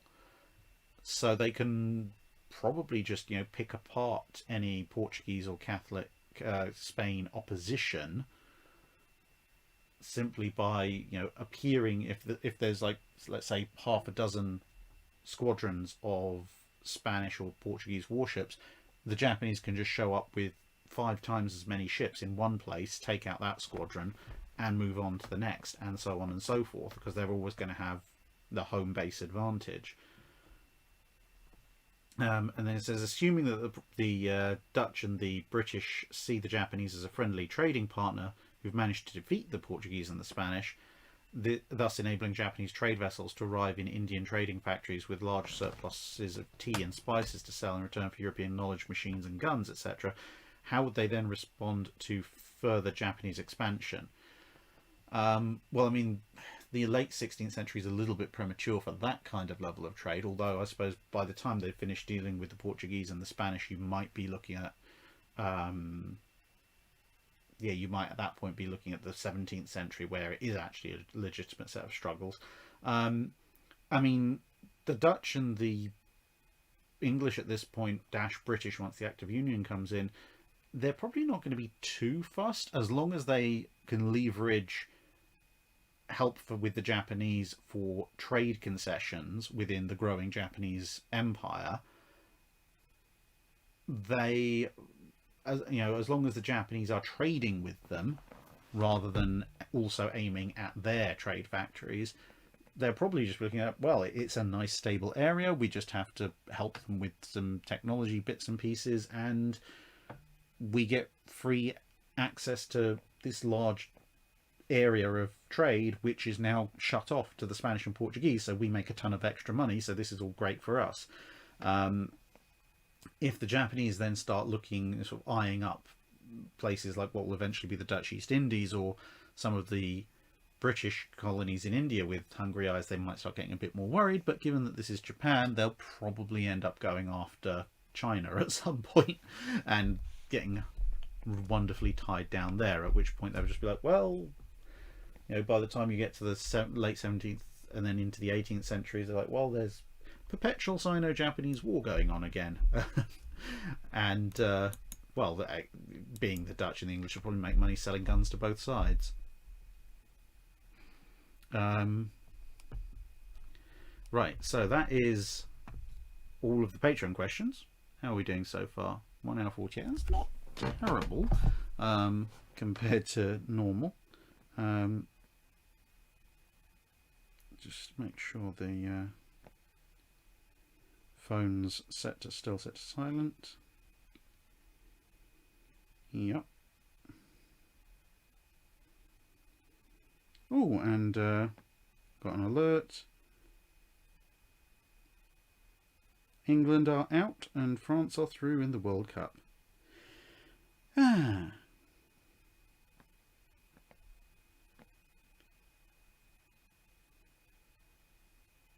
Oh well. Now it's going to be France versus Morocco. That'll be interesting. Now at least things can go back to a sense of normality. Right. Super chats. Galdar Ioni. Habakkuk gets built. Hitler orders the Kriegsmarine to sink it or else. So I'm apparently the Kriegsmarine. What do you do to sink Habakkuk? Well, it's going to be ringed with destroyers. So U-boat attacks are probably not going to be tremendously useful. On the other hand, it'd be very difficult to miss a Habakkuk. You know what?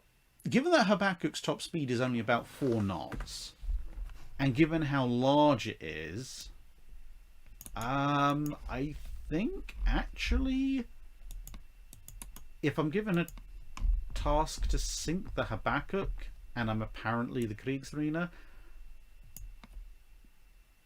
I'm probably just going to go for making it a slightly smaller, slightly icier version of Crete, and just round up a bunch of Fallschirmjäger and Leroy Jenkins at the flight deck. You know, send in a... We probably need something like some Junkers 88s with their holds full of fuel as escorts, run a massive fighter sweep over it to temporarily clear the skies, and then just do a massive boarding action with the Fallschirmjäger, get them to put detonation packs in the machinery spaces and so forth.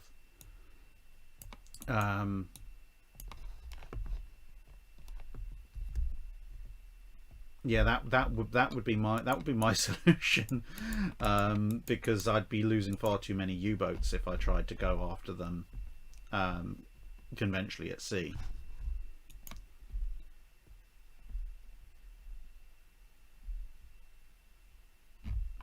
Right, Lightning Wing Dragon. Can you do a video discussing all the variants of the possible variants of the North Carolina class? Yeah, sure. I think that is actually somewhere on my list for Wednesday videos, but where is it gone? I mean, Friedman's US Battleships original version. Where have we got? There we go. North Carolina's.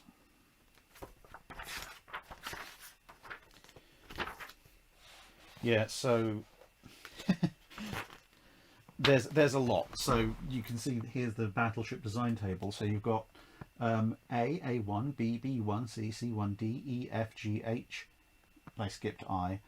J, J1, K, L, and we've got armaments ranging everything from 914s to 1214s to 816s to 916s. And then you've got another set of designs 1 through 5, and that's before you get to the battle carrier variants, or this wonderful one, Scheme F, which is a battle carrier but not as we know it, Jim.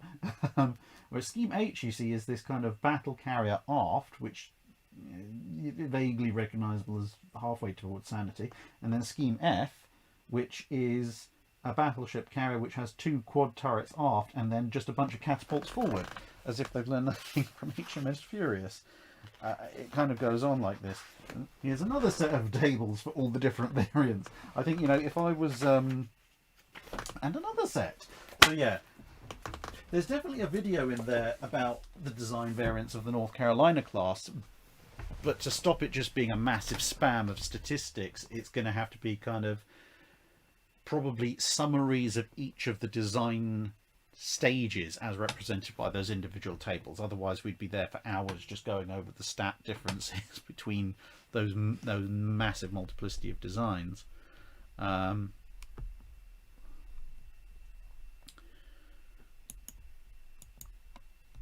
Colin Cameron asks, speaking of Royal Oak, have you read The Last Dawn, the Royal Oak tragedy at Scapa Flow by David Turner? And if so, what did you think of it? I don't think I have, unfortunately. Sounds like I probably should. But to be honest, an awful lot of what I learned of the Royal Oak sinking, unsurprisingly, came from family, because they were sort of rather attached to the incident for obvious reasons.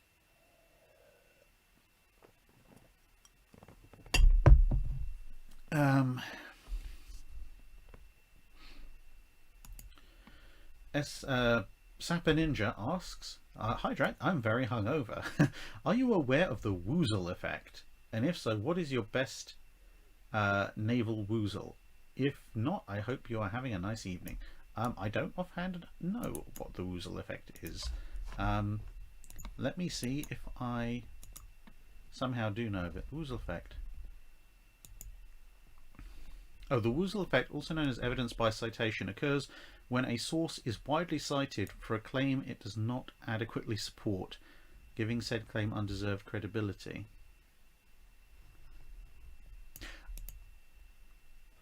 Ah, okay, right. Okay, so the Woozle effect is basically someone says something, it enters circulation, lots of people repeat it, and because it's so widely and commonly known, it becomes kind of established gospel without anyone actually going back and checking if that original citation had any merit to it. I think if there was going to be any single one, albeit that it's now mostly been taken out of the back and shot, it would probably be British battlecruiser armour at Jutland. Now, admittedly, that is kind of in part because the Admiralty wanted everyone to believe that. So they put out this statement that, as it turns out, doesn't really add up. But even now, when you see pictures of British battlecruisers or anything about Jutland, you can guarantee that, 30 to 60% of the comments are going to be, oh yes, tin plated, lack of armor, that's why they exploded, etc., etc., etc. Completely missing the point that it's nothing really to do with that, apart from maybe indefatigable. Everything else is to do with ammunition handling and vulnerabilities of explosives and so forth, because you had German ships that took hits in the same places that destroyed Queen Mary and Invincible, and they didn't explode. Conversely, you had Tiger taking hits again in the kind of places that caused Queen Mary and Invincible and possibly Indefatigable to explode, and it didn't explode. So it's obviously not a case of armour, because the Germans having thicker armour didn't save them from the hit, and Tiger being built roughly speaking the same as Queen Mary protection wise didn't blow up. It's actually all to do with ammunition handling for the most part, let's say Indefatigable aside. But the whole it was entirely down to thin armor thing has spread so much, it's still a very common trope, even to the point that you get people, even when Hood's destruction comes up, people just go, oh yes, Hood was not was too thinly armored, exactly the same as the battle cruisers at Jutland. And it's just like, well, one, apart from a magazine exploded, Hood's method of destruction was completely different to the way all the other circumstances were completely different to the way that the battle cruisers at Jutland blew up, and in reality neither one was really to do with armour. But there you go. Sherman 117 asks, what if the Kriegsmarine survives into 1945, not losing Scharnhorst during North Cape and not getting Tirpitz bombed by the RAF? They pull a high seas fleet and surrender at Scapa Flow. What does the Royal Navy do with the ships after the war? Probably very similar to what they did to Baden, I would imagine. I would probably say you're gonna go and I can see them using Scharnhorst for firing trials. I think Tirpitz they would probably pull apart to see, what the sister of Bismarck looks like internally, what they could learn, if anything, from the German fire control systems, radar, etc., etc. So yeah, they'd probably crawl all over it, semi-dismantle the ships, and then turn around and use them as target practice, or just a nice source of scrap steel in the late 1940s, because the Royal Navy wasn't short of modern battleships in the aftermath of World War II, or ships capable of modernisation. What they were short of was cash. The King George V fairly rapidly all went into reserve. Having a couple of extra random one-offs in their fleet isn't going to really help them. So yeah, technical test beds and live fire targets.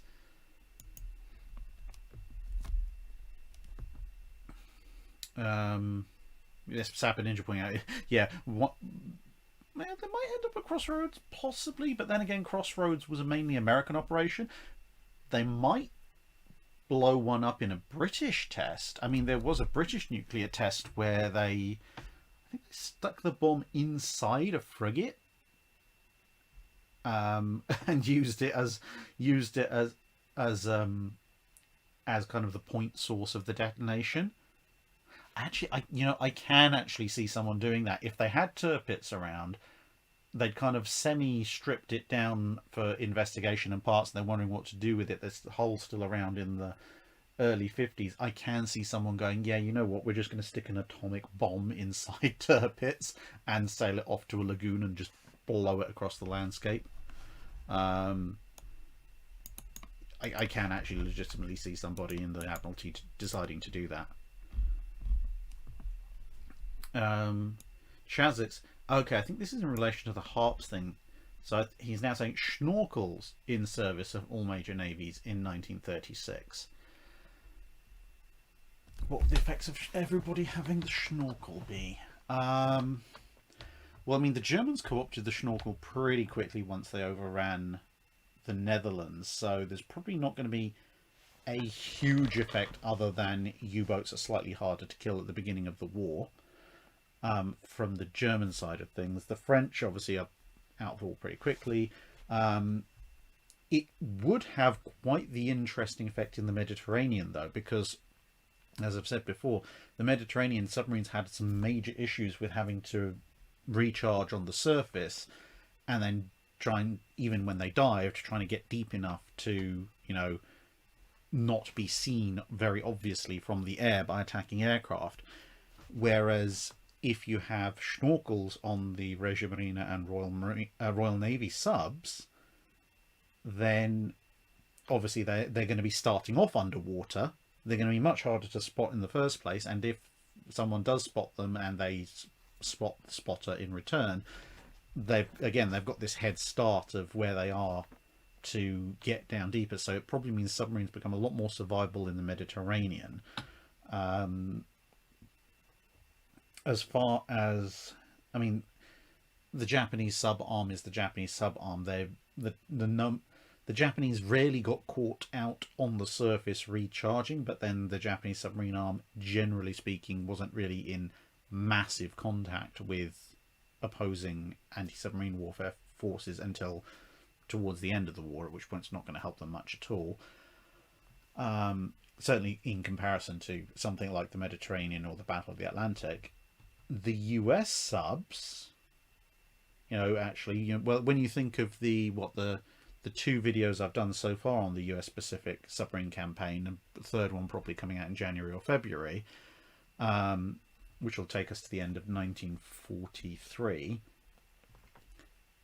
The US subs with schnorkels, they are going to have a lot of fun, because you think about how many of those subs were caught and either destroyed or damaged on the surface, and now they're a lot more stealthy, and they can recharge possibly during the day. They wouldn't necessarily make a habit of it, but if they need to, they can recharge it during the day, maybe in the middle of the day, which is going to give them a lot more reserve batteries in a lot of cases. So that's going to be quite helpful.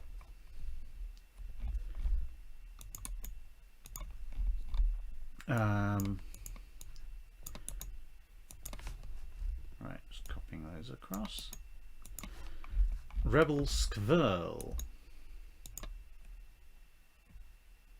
Oh, where did that go? Rebel Skvirl asks, It says, loved your recent video at the Tank Museum. Yeah, well, thank you very much. I really enjoyed that filming day. That was quite a lot of fun. I've been to the Tank Museum so many times, so being kind of in the same place but able to actually climb on the tanks was a really nice change. Question: did the Imperial Japanese Navy conduct their own fleet exercises in the interwar period to refine their naval responses to a projected war against the US Navy? Yes, they did. The three big navies all conducted major fleet exercises in the interwar period to learn new ways of conducting warfare. The difference being that everyone did kind of on-the-job training, if you like, but a lot of the, say for example, the British exercises would tend to be local forces, so the Mediterranean Fleet or the Atlantic Fleet or the China Station would do their own little exercise, and occasionally they'd all group up together and do a massive exercise, but it wasn't on a yearly basis. The Japanese similarly would do, squadron or formation exercises. They also had their own major fleet exercises, but again, they weren't as organized on a regular yearly basis the way that the US Navy fleet problems were.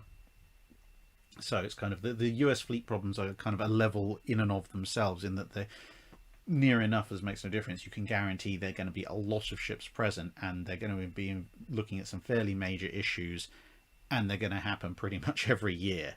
That's the thing that kind of sets them apart from the other two navies. I mean, one or two of the exercises that the Royal Navy did in some ways actually dwarf most of the fleet problems, but the Royal Navy would only pull them off occasionally, not on a yearly basis.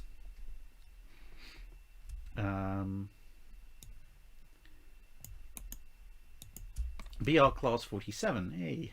Have you seen the Azure Lane SMS Sailors, King George V, Swiftsure and HMS Vanguard? You can find pictures on the Azure Lane wiki. I have not. Well,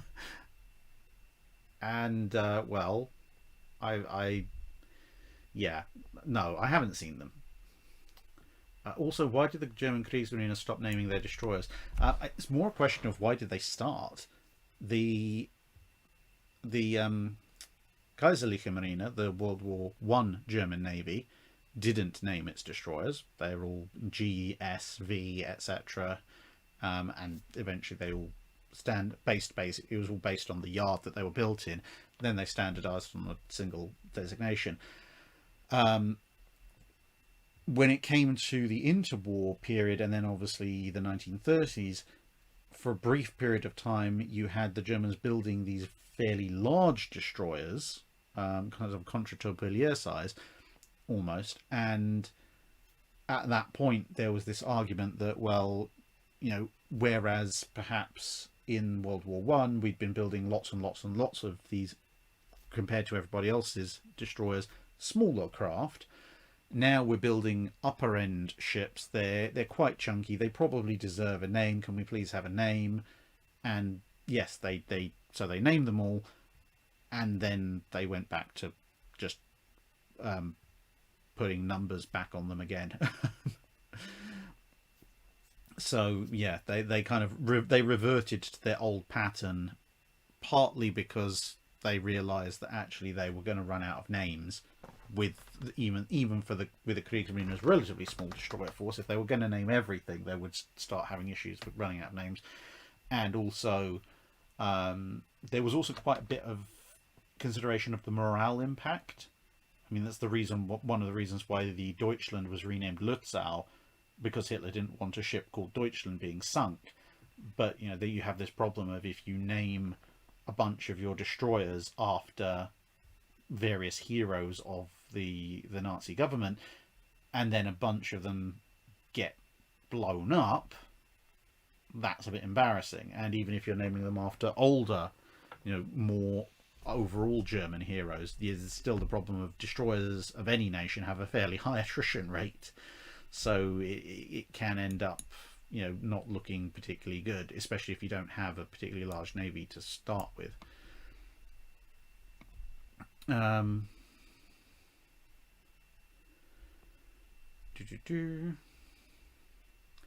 Just another red shirt. Pre-World War II, why didn't the US Navy convert the 5-inch 50 caliber gun into an anti-aircraft gun rather than create the 5-inch 38 from scratch? Basically, to avoid the problems. Well, they knew that they'd have problems, and it was to avoid the problems that the British encountered with things like their 4.7-inch gun. A 50 caliber long 5-inch gun is a much heavier gun, and because it's got a longer barrel, assuming you're using approximately the same kind of charge, you're also going to have a heavier recoil on it, because the gas is confined for longer. So it's going to be harder to aim. You're not going to get as many of them because they weigh more, and you're also going to get even fewer of them because the mounts they're on have to be a lot stronger as well. So you're going to get something that's actually not as good at tracking enemy aircraft, which is kind of important for an anti-aircraft gun, and you can probably only have 6 or 8 of them as opposed to 10 of them per side. So the 5-inch 38 is just individually a more effective weapon at everything other than possibly long range, very long range anti-aircraft engagement. And there's an awful lot more of them, so you throw a jump on. Bear in mind, they're designing it in an era before proximity shells, before even radar guidance, at which point you really want something that can just throw a nice big 5-inch AA shell into the air very quickly, and you want a lot of those barrels. That's alright, BR Class 47. Very well chosen locomotive. Texas Anla Shock asks, aside from the Maelstrom melee at the ends of Pirates of the Caribbean at World's End, what is the most awesome but impossible impractical naval related thing you've seen from TV or movies?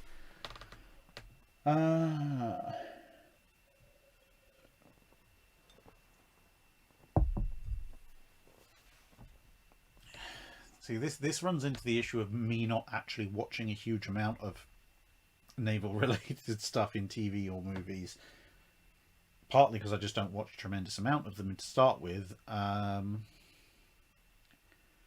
and partly because when I am watching stuff I tend to watch stuff other than naval related stuff, basically to avoid getting too annoyed.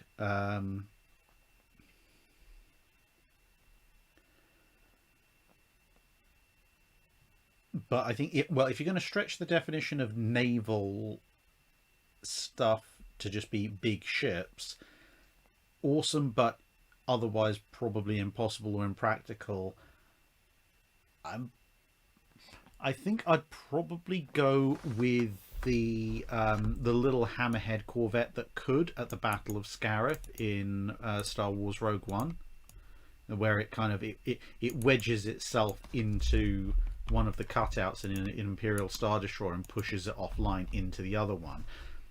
I mean, it's a great representation of desperate tactics and everything, but it does fail on a couple of levels. I mean, one of which is the sheer size disparity between those two ships. I mean, I think one of the Star Destroyer's main engines is bigger than that entire corvette. At which point, I doubt the Star Destroyer firing up its starboard engine and deliberately trying to do that could do that at that kind of speed. So with a corvette that's not in 100% engine, it's not going to get that kind of delta V out of that effort. Plus, also, if you've got this little hammerhead corvette and it somehow magically does have these supposedly hand-wavy hyper-efficient thrusters that can put out that much energy, with that kind of layout, you're either going to crush your own ship against the Star Destroyer like a bug, or you're going to cut through the Star Destroyer. Unless you both have hulls made of unobtainium, you're not just going to stay wedged into it slightly and pushing it. You're something's going to give one way or the other. So from that perspective, it is a kind of impossible -- impractical naval maneuver, but it's also incredibly fun to watch.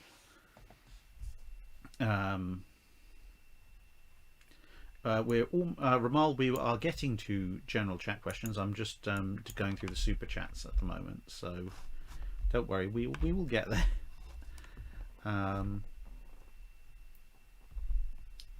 Fushi Smith asks, I tried watching Azure Lane due to the collaboration video with Anamaki History, but it was so bad I had to rip my eyeballs out to unsee it. Well, I hope your eyeballs grow back. I haven't seen the Azure Lane anime, so I'm going to just take your word for it. And apologies to your eyeballs. Thomas 1918, do you plan a video on the design studies that led to the Yamato class? Yeah, probably at some point. The designs where there's extensive design studies that lead up to a ship, like there is obviously earlier we saw for the North Carolinas, there's certainly a lot of mileage in doing a Wednesday video for that, because and also it kind of appeals to me, and it sounds like it also appeals to you on the basis that, you know, you've heard about the North Carolinas, you've heard about the Yamatos, you know, everyone pretty much knows them, but maybe fewer people have heard about a sort of a structured discussion on what led to them being there in the first place. Just hope you like a lot of wireframe diagrams, because obviously there's no photos of those kinds of things.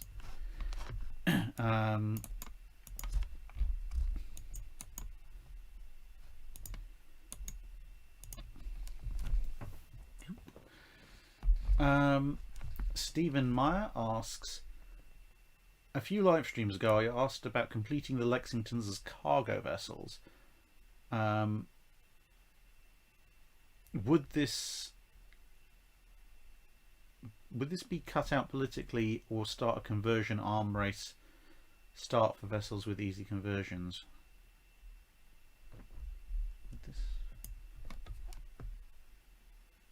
Would this be out politically, or would it start conversion arms? Would there be a conversion arms race start for vessels with easy conversions?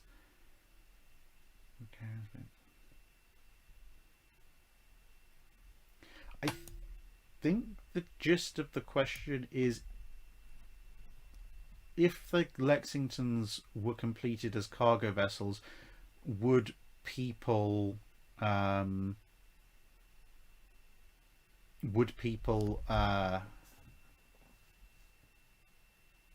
start a race building other ships specifically designed for easy conversion into carriers or whatever in a time of war? Now that's an interesting one. I mean, the Japanese, we know, did part fund a bunch of ships that was specifically designed for quick and easy conversion to carriers, with the relative definition of quick and easy, and they also designed some of their own ships, like seaplane tenders, to be capable of being converted pretty quickly into more capable carriers.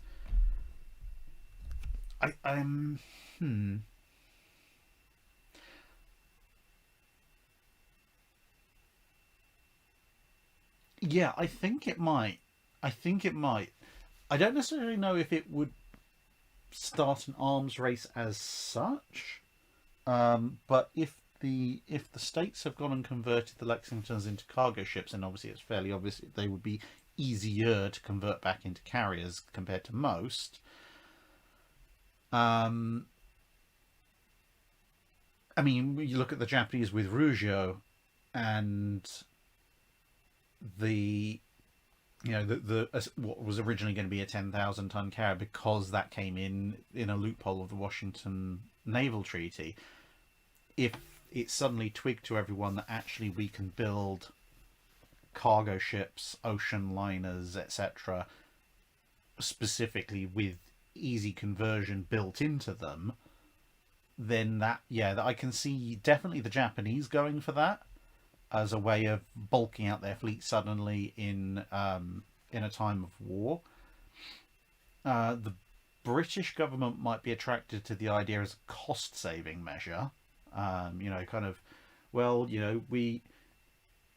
We'll scrap Argus and or some sort of Argus and Eagle or something like that, or we'll put off the building of these other fleet carriers, but in exchange we'll subsidise 4 ocean liners or something with rapid conversion in mind, because that'll cost less and they don't have to worry about the upkeep cost during peacetime. For the US, I don't think they'd be too enthused with the idea. I mean, it depends what they get as instead of the Lexingtons as carriers, because they'd still have the displacement tonnage available. So, do they get purpose-built carriers? How big are they? But yeah, I think there would be a lot of. The thing is, everyone would have different motivations and different times that they'd start bringing it in. But by the time you get to the mid 1930s, bear in mind everyone thinks war is coming in the early 40s, not 1939. I could see maybe as everyone starts to quietly rearm in the early to mid 1930s, that perhaps at that point people are gonna start not just rearming, but also building a bunch of these on the side ready conversion vessels, and then it probably will develop into an arms race of sorts as this mysterious high capacity, high speed merchant fleet starts to take shape on all sides of the world.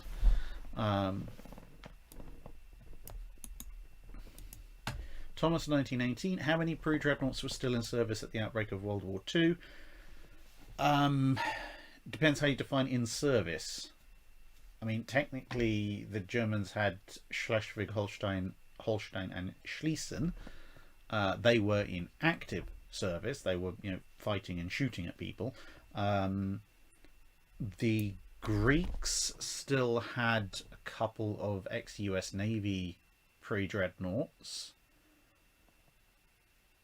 which again, they were frontline warships. There were a bunch of other pre-dreadnoughts floating around, but for the most part they were kind of in very secondary, like training ship roles, accommodation ship roles, etc. They weren't frontline. I think if you're looking for in-service pre-dreadnought battleships, you're basically just looking at the Greeks and the Germans.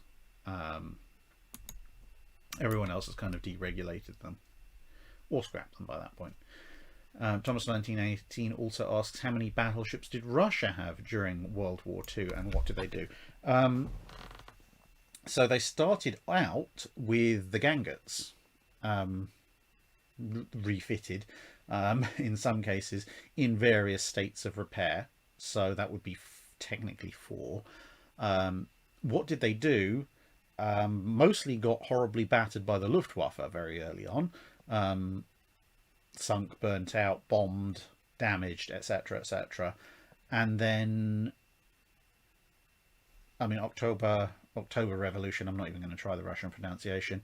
The most modernized of them did manage to survive, and then towards the end of the war, they were acting mostly as offshore fire support for Soviet troops, at least the ones that had been patched up and were still around at that point. Vicky McDonough asking, weren't Kiklis and Lemnos down to training ships as well by World War II?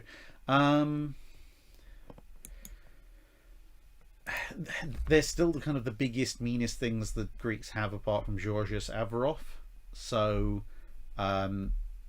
there's a reason the Luftwaffe bombed them. They still had their guns effectively, as opposed to some of the other ones that, like, was it Asahi, I think, in Japan, which was basically effectively disarmed. It technically existed and did eventually get sunk by American bombers, but it wasn't actually, in any way, shape or form reasonably considered a combat capable, even if they wanted it to be. There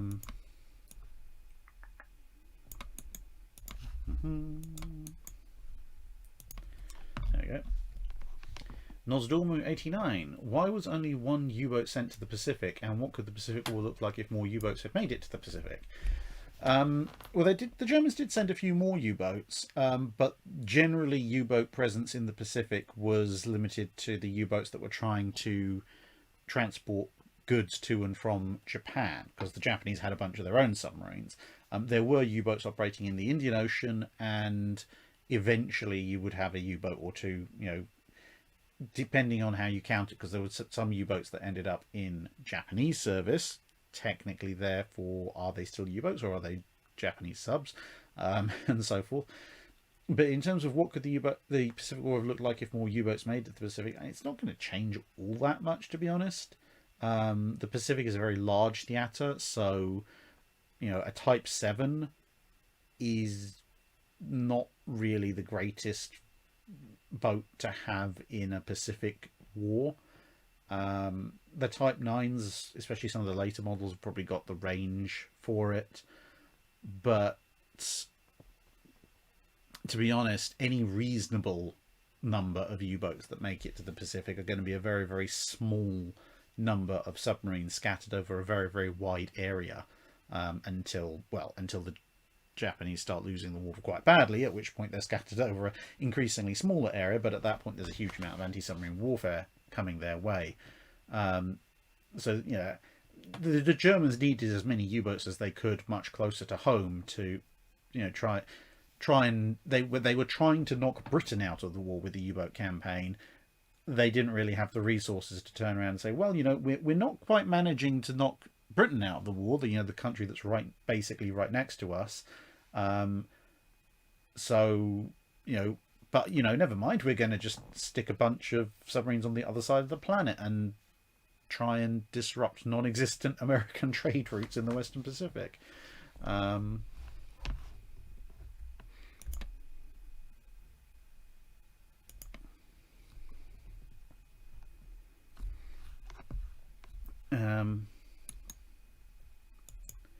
Redacted. What if the various London naval treaties broke up with no agreement? So if the first London Naval Treaty breaks up with no agreement, then the Washington Naval Treaty Battleship holiday expires after 10 years, so it expires in the early 1930s. So, battleships designs like the British 16A get built. The Japanese are probably building one of the slightly less crazy Congo replacements, or possibly the Fuso Ise replacements. The Americans have some designs that they've sketched out as well. So you'd basically see a tranche of battleships that are kind of a halfway house between the Colorados, Nagatos, and Nelsons, and the King George V's and North Carolinas. Also, you're never going to get if the first London Naval Treaty breaks up without agreement, you're not going to see things like the loophole on sub 10,000 ton carriers being closed, restrictions on the number of large displacement destroyers. You're not going to see the distinction drawn between the heavy and the light cruisers with 8-inch and 6-inch guns. So at that point, a lot of stuff is going to change quite dramatically. So you're going to probably see more heavy cruisers, although you will still see light cruisers because of the rapid firing 6-inch guns that are being developed in the 1930s. But yeah, there'll be kind of a general rearmament trending as the conditions of the Washington Treaty start expiring. And it means you're probably only ever going to see 15 and 16-inch and then later larger armed vessels. There won't be any 14-inch because no one will have ever agreed to it. I mean, with both of the treaties breaking up in the question, that implies that no naval treaties are ever going to get agreed to. You might see a network of smaller treaties like the Anglo-German Naval Agreement being drawn up between various networks of countries trying to stave off the inevitable arms race. But you'd probably see a slow boil naval arms race that gradually accelerates in the late 1930s. Jason Roth asks, the Fuso and Ise classes and the Congo class are replaced by Nagato, Tosa, Ki, and Amagi class in the battle line and converted into full carrier conversions. What does this change for the Japanese in World War II? Okay, so we're taking what, eight battleships and battle cruisers.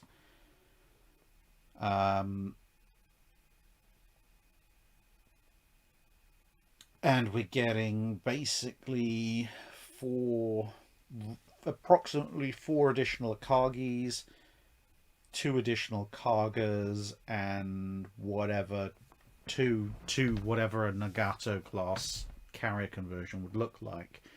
Um, I mean that it's going to make the Japanese very nervous because they have no battleships.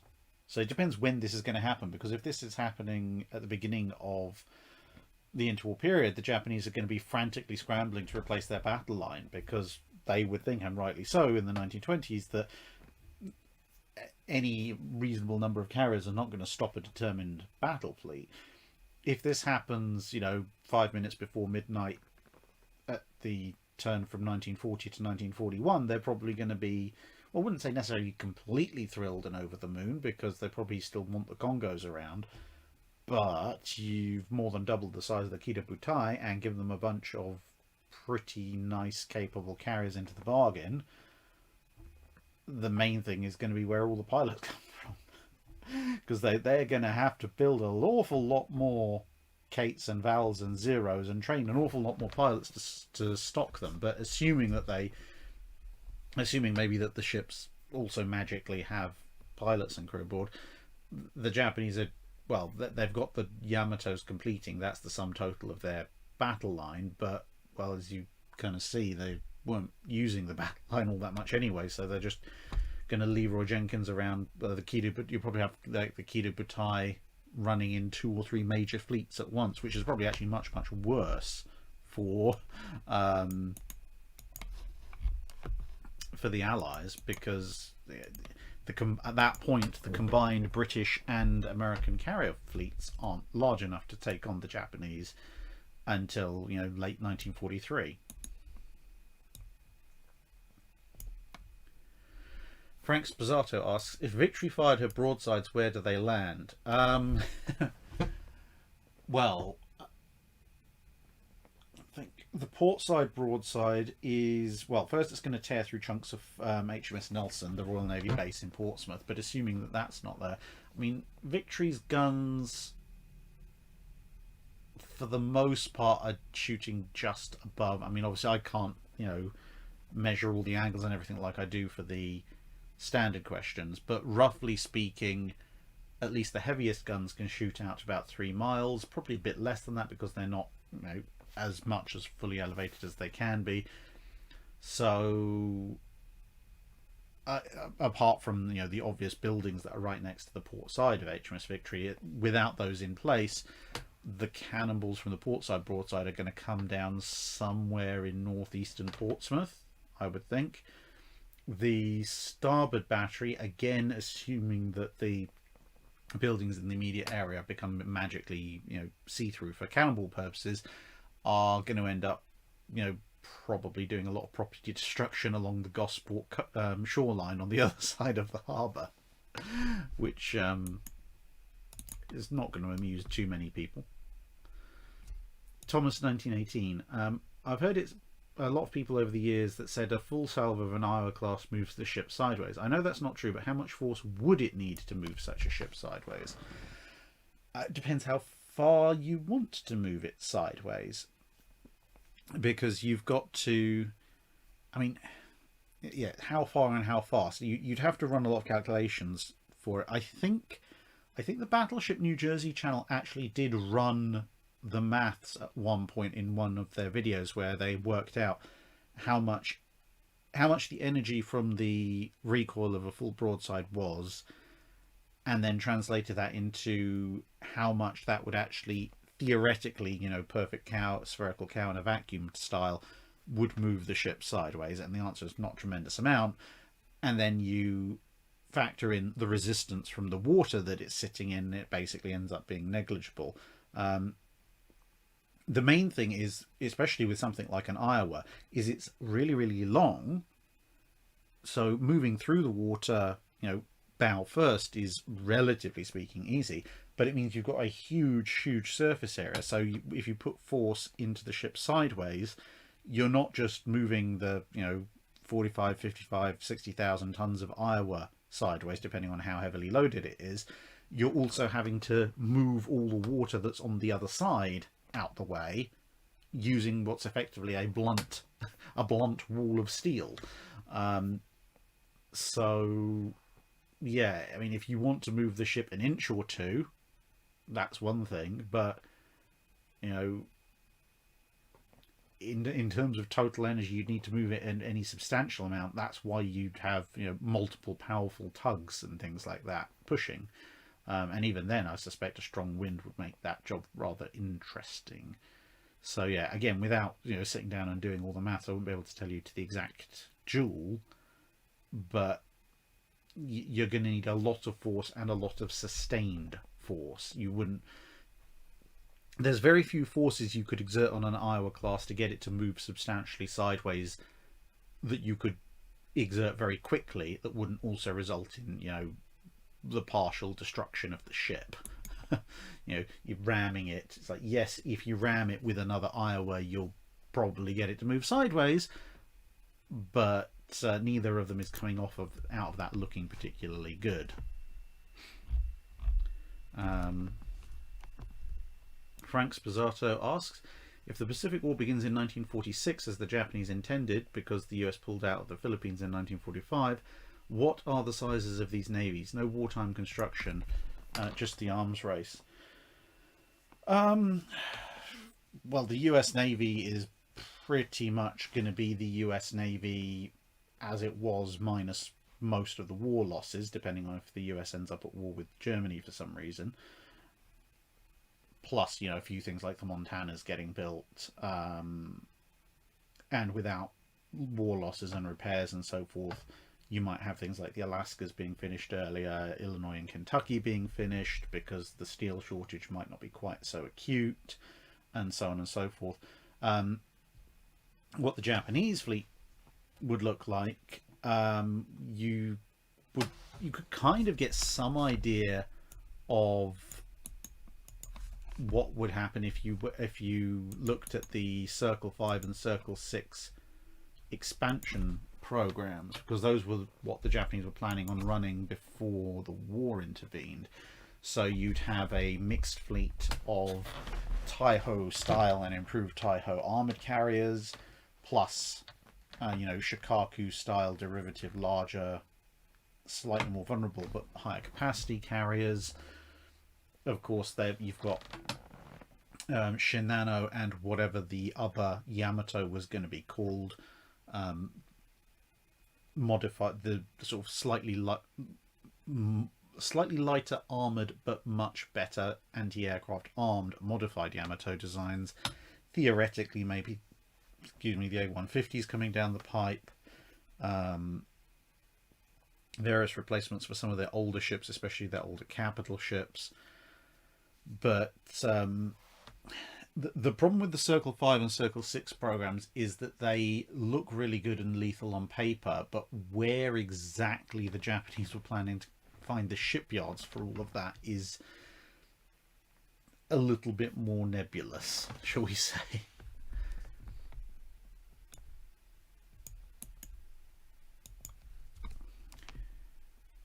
Redacted asks, if two or more Admiral class battle cruisers had survived on the slips long enough to be converted into carriers, how useful would they be and how would they have been used?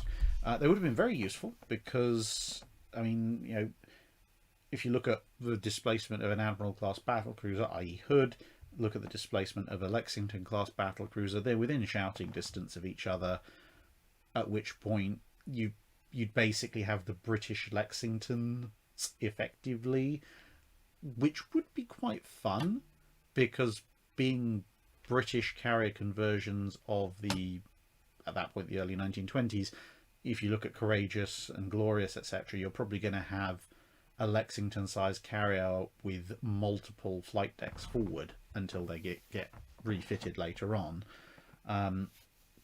So perhaps roughly Lexington size, but maybe not quite Lexington Air Group because of that. But they're still going to be very large, very fast, high capacity carriers, so they're going to be exceptionally useful. As for how they would have been used, a lot of it, I think, is going to depend on what is sacrificed to have them. because, are you going to not convert Courageous and Glorious, or are you going to convert Courageous and Glorious and get rid of some of the smaller experimental aircraft carriers?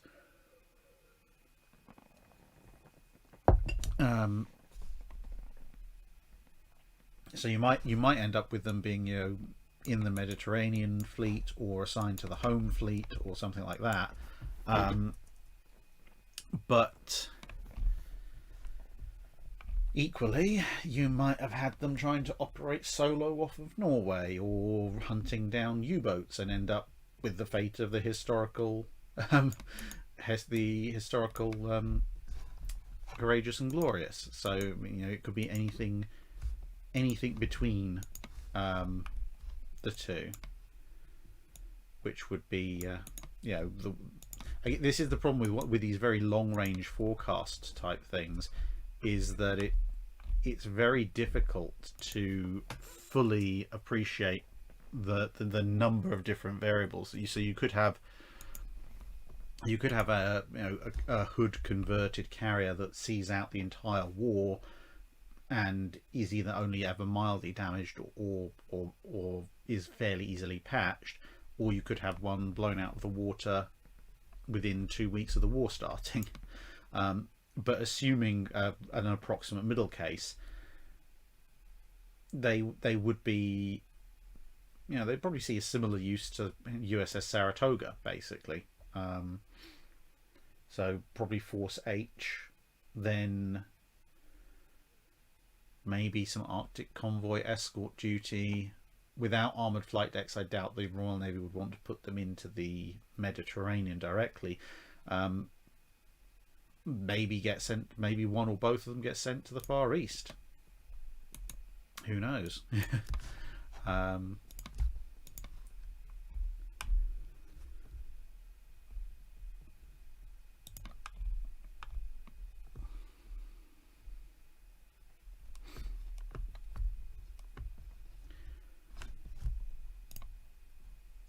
So there we go. Sage of Irrelevance. How does the Pacific War go if the problems with the Mark 14 are never fixed? I mean, the US is still going to win. They've got more than enough surface assets to do it.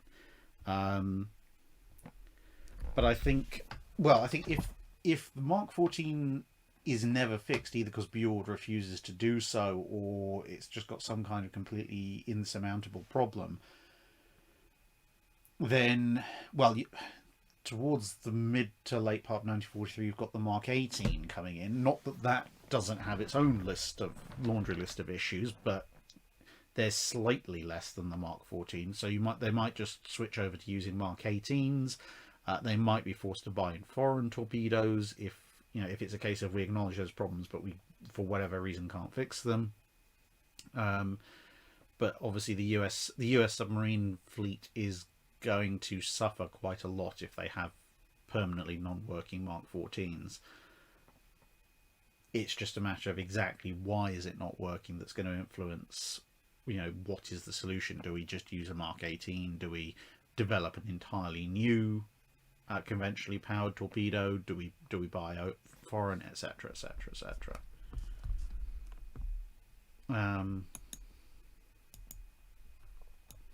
Altira Mungara asks, Erebus and Terror were built in World War I and still around in World War II. Did the Washington Naval Treaty affect monitors? No, because they were carved out an exception. So if you look at the full text of the Washington Treaty, there's a bunch of ships listed as basically being exempt from the rules. That didn't mean that you could just build a bunch of monitors, but it did mean that you could... that Erebus and Terror, as they already stood, basically didn't count for treaty purposes.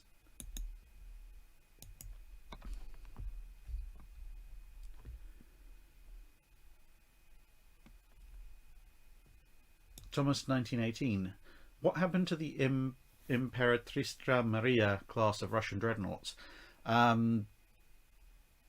Ammunition fires, explosions, rusting out. Basically, if I recall correctly, none of them survived World War I in anything approaching a serviceable condition. just because of, yeah, say, a mixture of accidents and the complete breakdown of organised naval activity in the latter part of World War One and the ongoing revolutionary struggles of what would eventually become Soviet Russia in the late 1910s and early 1920s.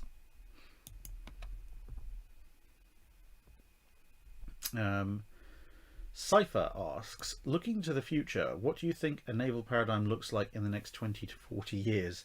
Railguns didn't pan out, but do you think the US can keep up the exponential spend on the Gerald R. Fords? That is kind of the kind of thing we look at on bilge pumps. So yeah, I mean, we've spent what, 113, 114 episodes, something like that, basically looking at what our opinion is on the current and future naval developments. Obviously, on this channel, we stick to 1950 as a cut-off date for most cases.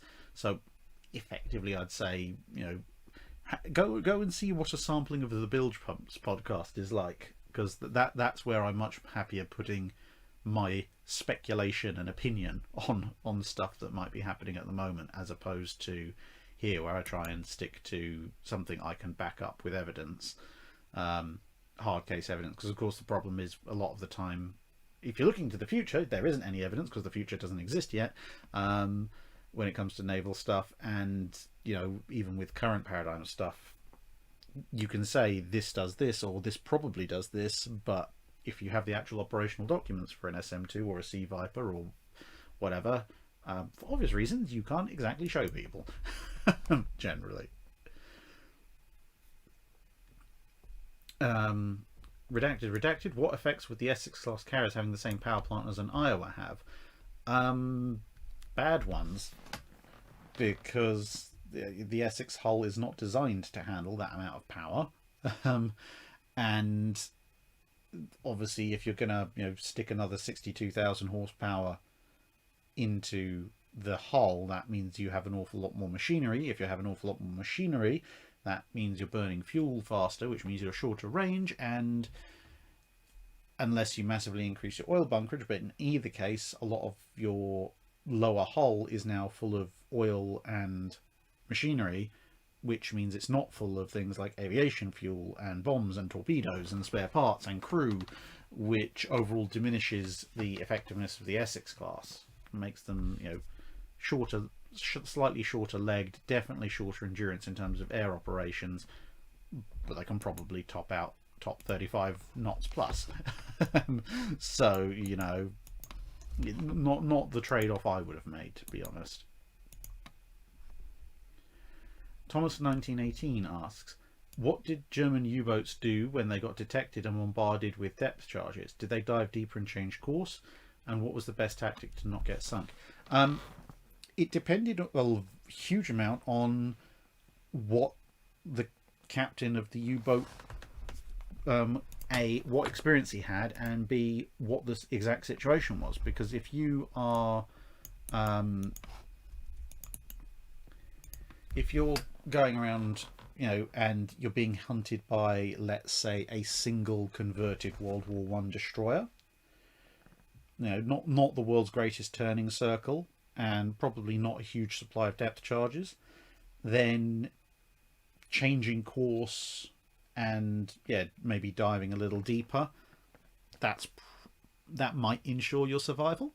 If you're being hunted by 3 or 4 Flower class and they're all pinging away, well, you know, going a little bit deeper and changing course is probably not going to save you from the constant barrages of hedgehogs and depth charges, etc. So at that point, you might want to try and make a run for it.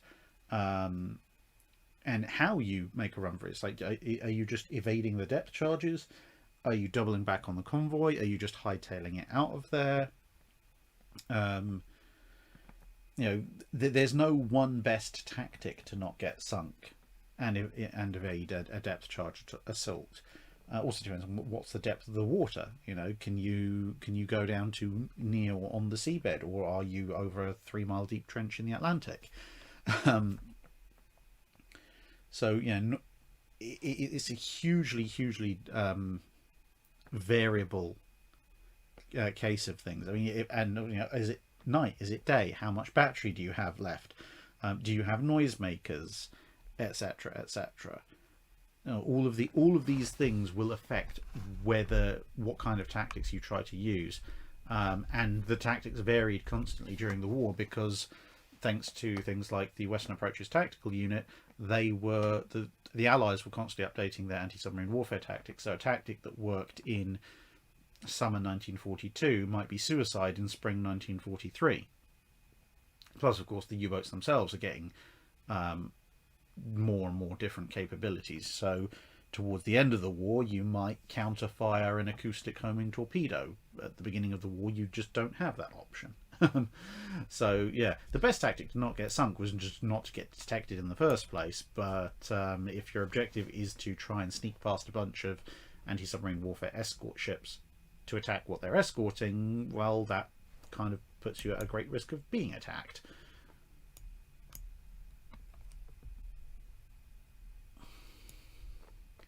BR Class 47 asks, why did the US Navy never sell or loan any of its old fleet carriers to a friendly country when the Royal Navy was quite happy to do so? So I think this actually is also in the Drydock that's coming out tomorrow, but effectively it comes down to Enterprise, with the best will in the world, was very worn out. She should have been preserved as a museum, but she was not in any fit state to last another 10-15 years in service with the Foreign Navy. Saratoga was in an even worse case because she'd had a lot of running pre-war as well. And, well, Ranger was also pretty worn by the end of World War II, and that basically summarises the survivors of the pre-war US carrier fleet. Everything else they've got left in terms of fleet carriers are Essex-class, and apart from technology transfer issues, the Essex-class are really big and they have a huge manpower requirements. The fleet carriers that the Royal Navy was handing out like cotton candy were the 1942 light fleet carrier designs and subsequent derivatives thereof, Colossus class, Majestic class, etc. And they're smaller and they require far less manpower to run. So, you know, the Canadians did actually look at, well, do we run a British light fleet carrier, or do we run an Essex class or two? And then they looked at the manpower requirements, and it was basically a done deal, because no matter how much more capable an Essex class carrier or two would be, if you don't have the men to man them, you don't have any carrier. Get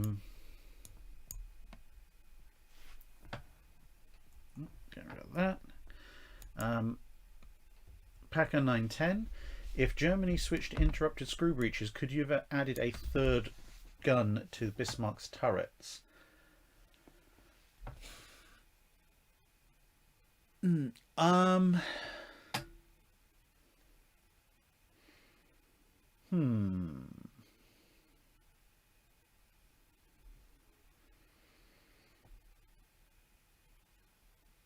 Physically, technically, yes, but it really wouldn't be a good layout. I think there's probably the space in there if you wanted it to look like an early Italian heavy cruiser with the guns almost barrels touching.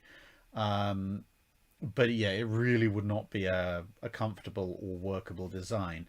If you went to interrupted screw breach and you went for 1515, you could get probably a decent working 1515 by only marginally expanding the turret. But I don't think with the size of the turret as it was, you could get a third rifle in there, but it would be a very bad turret in terms of the guns would be too close together and the shelves would interfere with each other. So you would want just a little bit more width on it, but not a huge amount. Thomas 1918, could you actually hear the sonar ping like they do in Das Boot? Depends on the sonar system. Different sonar systems run at different frequencies.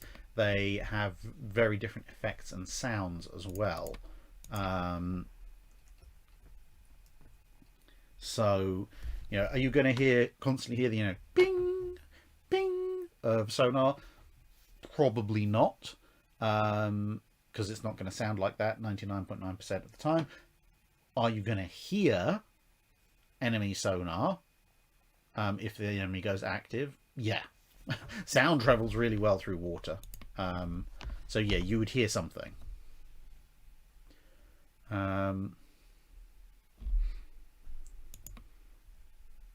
Right, so that is all the super chats, I think. Let me just double check.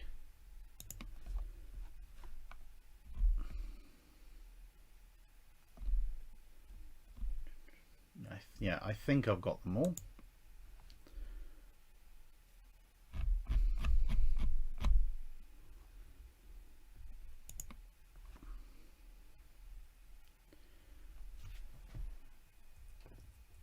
Just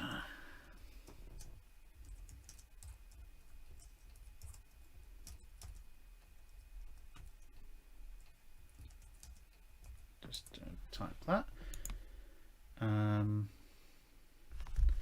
Right, okay, so now I can pick questions from the chat.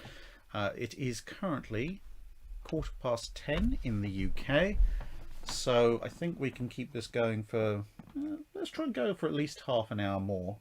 It is getting bitingly cold here, which is bizarre actually. Ostensibly, I don't believe that. My computer's telling me it's 11. Oh no, that's more like, yeah, okay.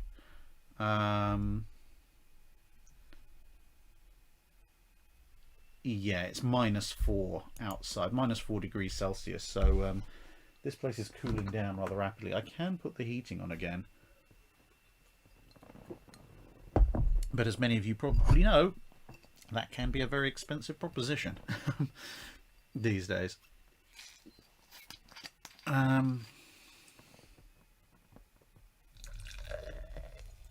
Just topping up the iron brew.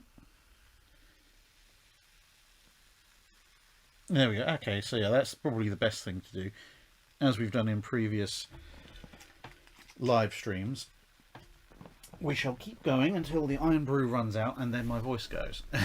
Or I feel my voice beginning to go, because I do have some recording to do tomorrow.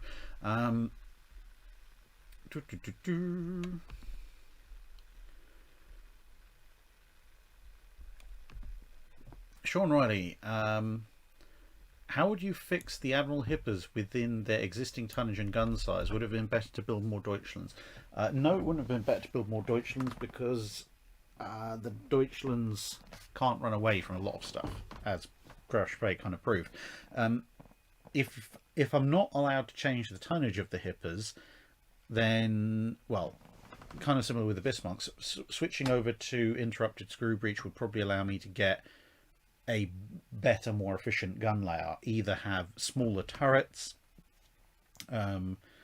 which would save weight, or maybe push the turret size up again, up to have, you know, triples or 3 triples or 4 triples or something like that. You know, realistically, in a mid-1930s design on the kind of displacement the Hippers were pushing, you should be able to have more than 8 guns.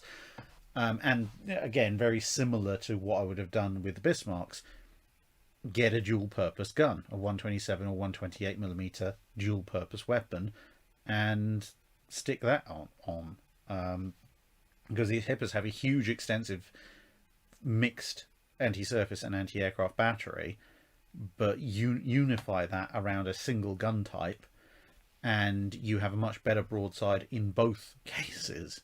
So you'd actually have something resembling a vessel that, you know, is actually a well, whether you're up gunning it or maybe up armoring it or whatever, the simple fact is that, you know, the final iterations of the Hippers, they're kind of Baltimore. Some of them, the last ones like Prince Eugen, etc., they're sitting in the realm of somewhere between a Baltimore and Des Moines, and they're definitely not taking on either of those in a straight up fight.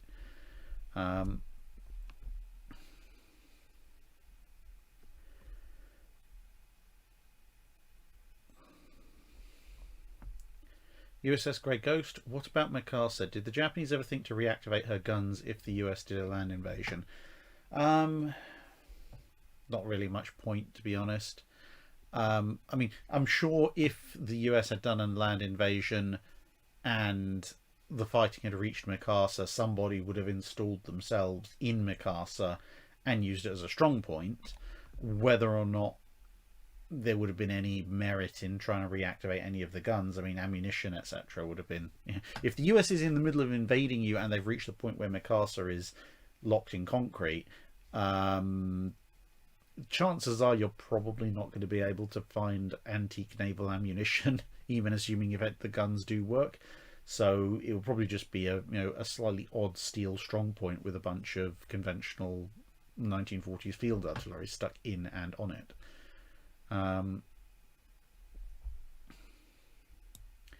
Nicola Marchbank, thank you very much. With the Tank Museum video, that was great fun, and yeah, it was naval themed, which made it a little bit different. I think both myself and the Tank Museum staff thought that would be a nice change, because obviously it's not my top 5 tanks. If I was running my top 5 just general tanks, it'd probably be a different list. But top 5 tanks with a naval theme, and of course, as people want to do in the comments of the video, they're pointing out all the additional either other tanks that have a naval connection or other naval connections that some of the tanks have. But come on, the video can only last so long. You have to pick a feature and go and run with it, rather than sitting there and expounding on the 16 different ways that the T-55 is somewhat naval related for an hour.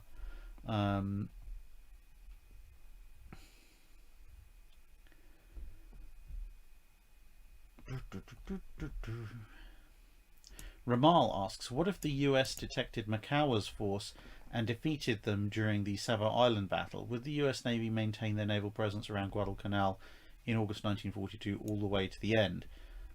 Well, I mean, it depends what the Japanese do afterwards. They can't afford to lose large numbers of cruisers, but Mikawa had mostly the older cruisers. So, do the Japanese take the defeat as a sign that for whatever reason, their night warfare tactics aren't working and pull back to try and think of another way around things? Or do they throw in another unit that perhaps reenacts the actual Battle of First Savo? If we assume that the Japanese kind of pull back a little bit after the loss of so many cruisers in very early surface action,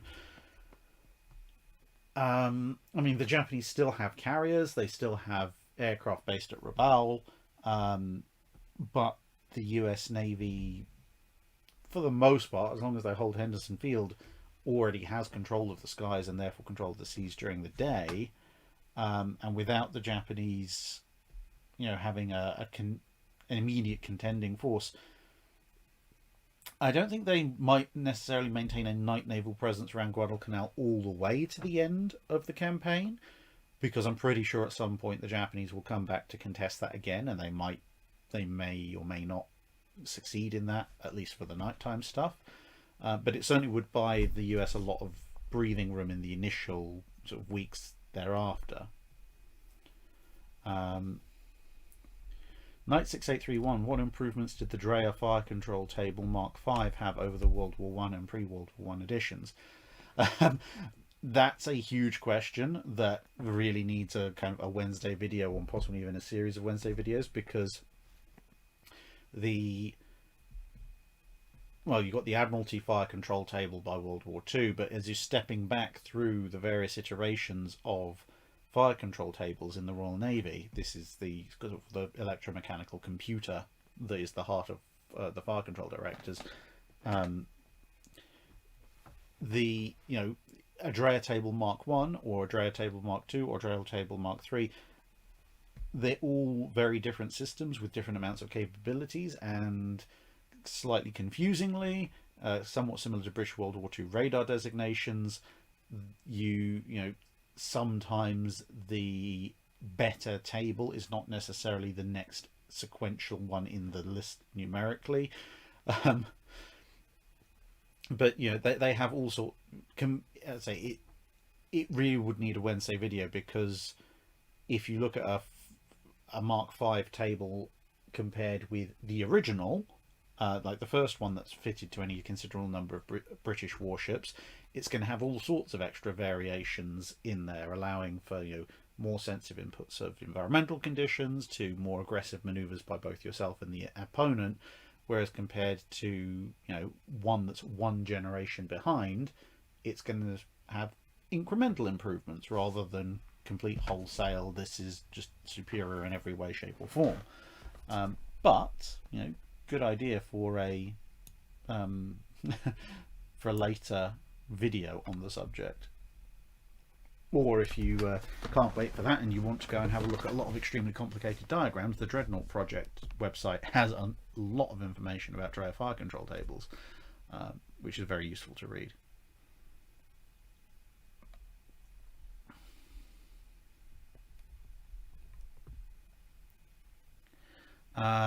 So with these questions about where would these turrets land if you open fire, I can't really answer them now.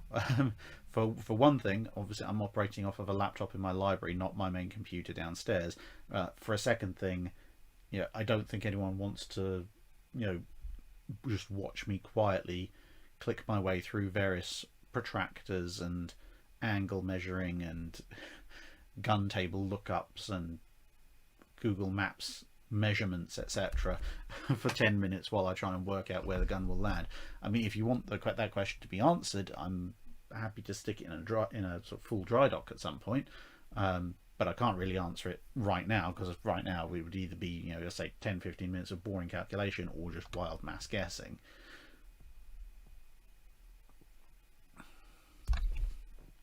Sapper Ninja asked, the tank video made me wonder how hilarious you could make a tank with an Artillery 76mm rapid fire. Well, this is the problem with a lot of the time with naval stuff going onto land, is that the naval stuff usually sits on a really big ship and the ship goes places. So naval installations can be pretty big compared to their land-based installations or land-based equivalents, because the land-based stuff, unless you're building it into a bunker or something, if you want it to move, you have to take into account weight and volume and so forth on something that may not be designed particularly with weight efficiencies in mind. And even on ships, you've got things like deck piercing or non-deck piercing gun mounts, which are kind of, to a certain extent, have the same issue.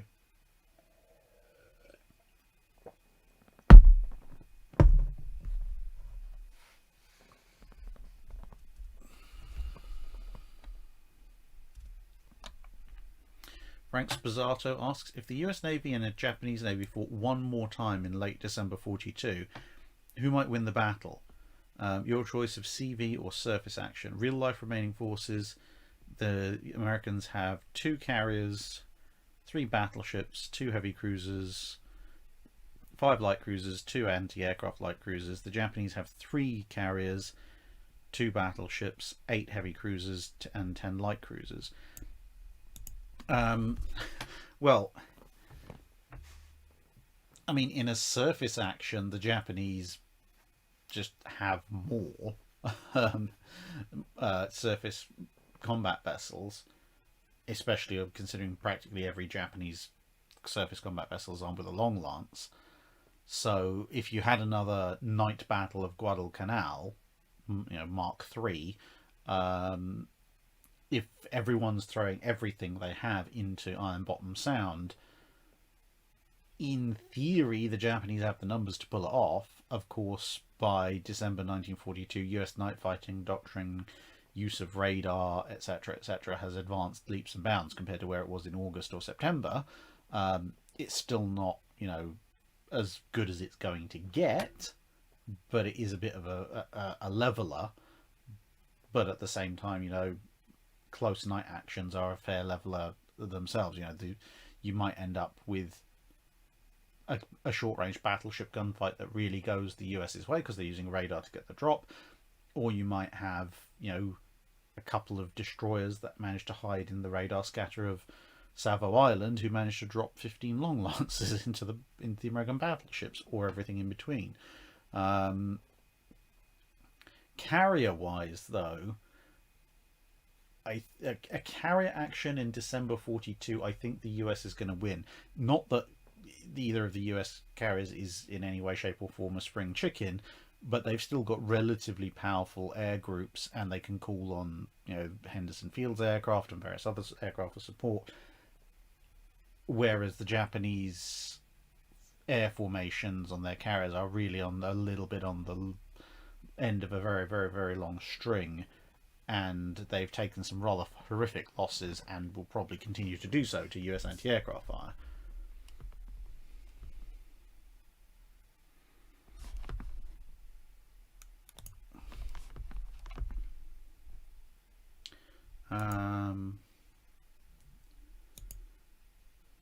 Gazenberg sent a question from Frank Spazzato.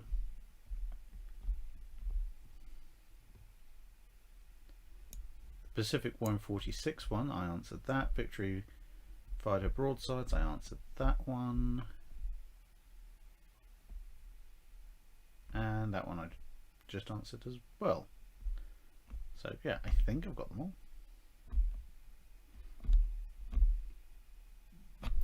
Yep.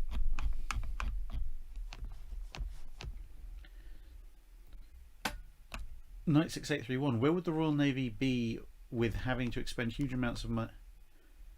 Without, I'm guessing that means without having to spend huge amounts of money in an arms race with Germany when World War I breaks out. Yeah, because otherwise, if it's where would the Royal Navy be? Well, that's where they were. Where would they be without having to spend the money? Well, I think Dreadnought's still going to get built. But if the Germans aren't engaging with the British in a major arms race, things are probably going to be going at something of a more sedate pace. Because, I mean, the French are still commissioning the Dantons, historically at a time period when the Orions are on the slipways. The Russians are almost not quite just as far behind when it comes to Dreadnought development. So I'm just going to put the heating on. It's getting quite chilly in here.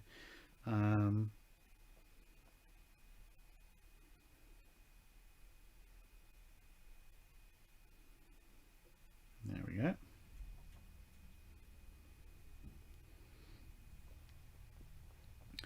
Tomorrow I've got to start packaging up and hopefully posting all of those books everybody bought off of me earlier today. Yeah, so you're probably going to actually see possibly more battle cruisers, because with less pressure on battleship building and more of therefore more of a kind of maintaining global presence thing going, then the battle cruiser is going to be potentially more attractive. So the Royal Navy might be building, they might be building 2 battleships a year, 2 maybe 3 battleships a year, just to stay ahead of everybody else. Or they might be building, a class of 4 battleships one year and then a class of 2 or 3 battle cruisers the next year. So they'll have battle cruisers basically, in 2s and 3s on foreign stations instead of half a dozen plus protected and armoured cruisers. They'll probably still have the smaller protected cruisers running around as, basically gunboats and present ships, but the core of the armoured crew and heavy protected cruiser forces is now probably just going to be these 2 or 3 battle cruisers instead.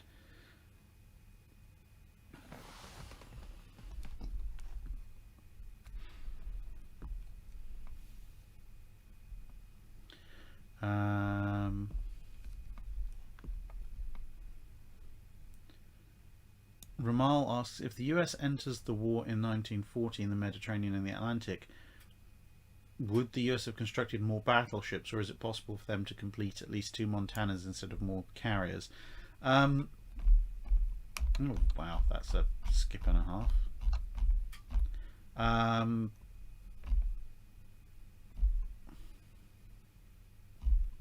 There we go.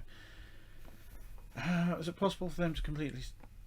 I mean, they didn't complete the 2 Iowas. I mean, the thing is, entering the war in the 1940 in the Mediterranean, the Atlantic, doesn't really affect the build rate of the US battleships. They were building them already pretty much as fast as they could, with the exception of the Alaska class large cruisers. The Montanas, okay, by that point they had so many carriers and it was clear the war was being won, so they were winding down a little bit. But even so, the projected completion dates of the Montanas are still well past the point at which Germany's going to cave in.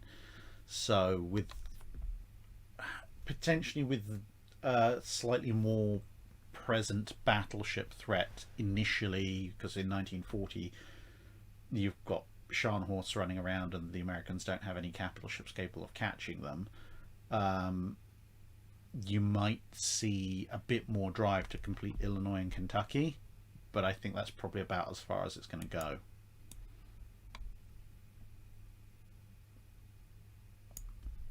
Elizabeth Opulus asks, what happened to the Portuguese? In one of your gun development videos you mentioned they were in the lead on gun designs, but they're practically never mentioned in later eras.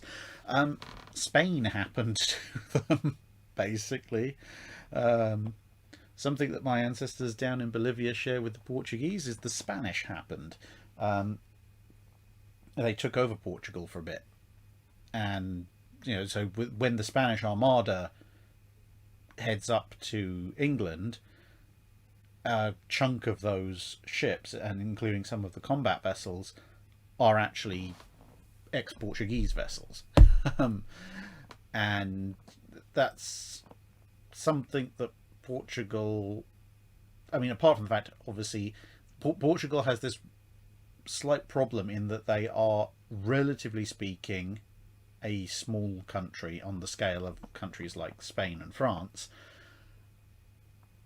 So in some ways they have more similarities to somewhere like the Netherlands or the UK, but they have the disadvantage of also sharing this massive land border with Spain, who's constantly trying to steal their entire country, which is a bit of a problem. And as a result, whilst the Portuguese traders do remain a fairly formidable force for some time still to come, in military terms, whilst they will have a navy later on, they don't ever really recover back to the front line of naval developments after getting rid of the Spanish the way that they did, the way that they were before the Spanish took over.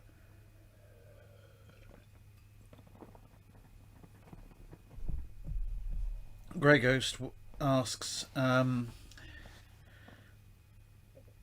do you like the first two Home Alone movies? Never seen them.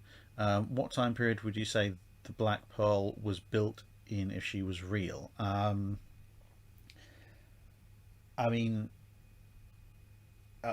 the Pirates of the Caribbean 1, at one point they've got oars. So, a small sailing warship dash pirate ship with auxiliary oars, that's really kind of, you're getting into late 16th, early 17th century for that to be a thing, realistically.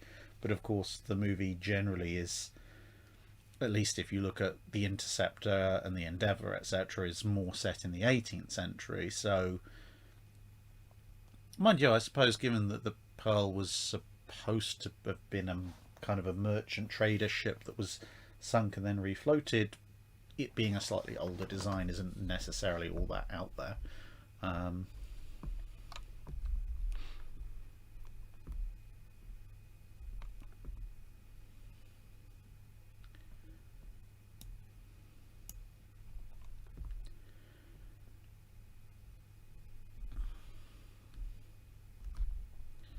Right.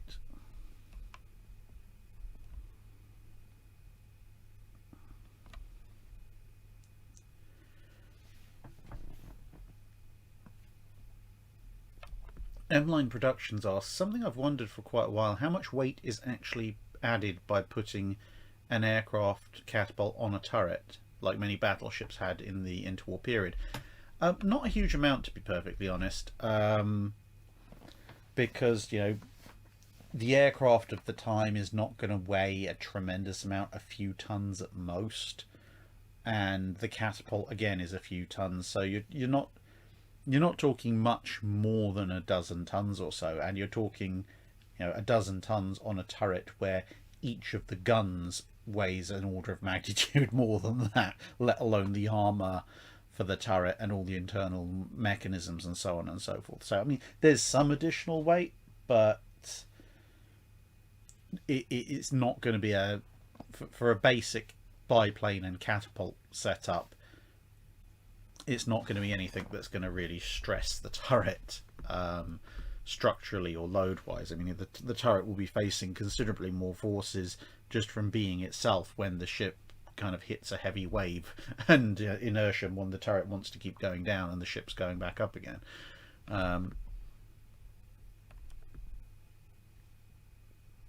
Royal Balawa asks, were any turrets on battleships big enough to serve as helicopter landing pads? Yes, and there is photographic evidence of them doing so on Vanguard and on some of the Iowas.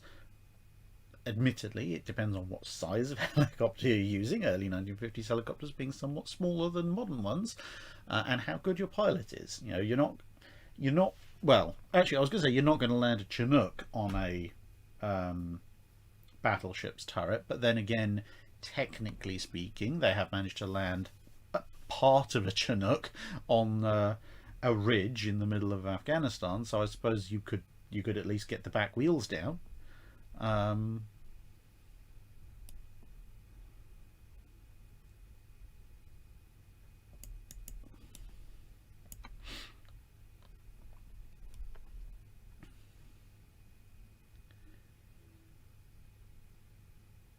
Augment failure. I was curious if you managed to turn up anything more on the post-war German dreadnought design I asked about on the previous stream.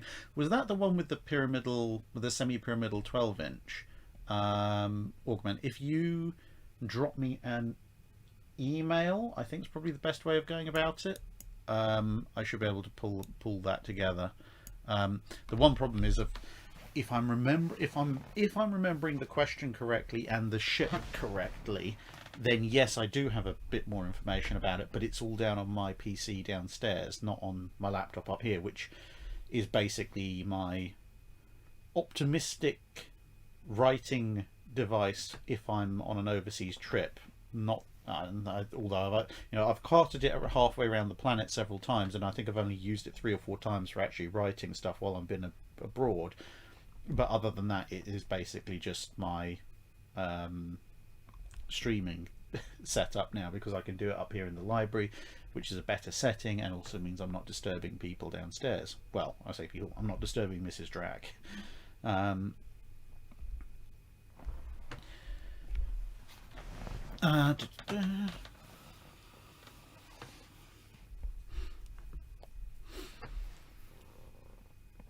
6831, would a supermarine walrus doing gunnery spotting for Prince of Wales and Hood have made a difference at the Battle of the Denmark Strait? Given the length of time of the engagement, probably not. I mean, Prince of Wales got some pretty nice hits in anyway. In terms of gunnery direction, probably not. But in terms of having one aloft period, that might have made a difference, because being able to get closer to Bismarck and Prince Eugen, the walrus might have been able to communicate back which one was which, and therefore get the engagement going with everybody pointed at the right target, which might have helped. Plus, of course, if you have a walrus up there ahead of the actual shooting starting, then the walrus might have spotted the Bismarck and Prince Eugen earlier, and thus helped Prince of Wales and Hood to correct their course to make a better intercept, and also alert Norfolk and Suffolk slightly earlier that they need to step on it to come and help out. Flying Dutchman asks, would visiting the graves of famous Navy personnel be of any interest as a video series concept? I mean, on a theoretical level, sort of, but it would, I don't think on a practical level I would want to do that.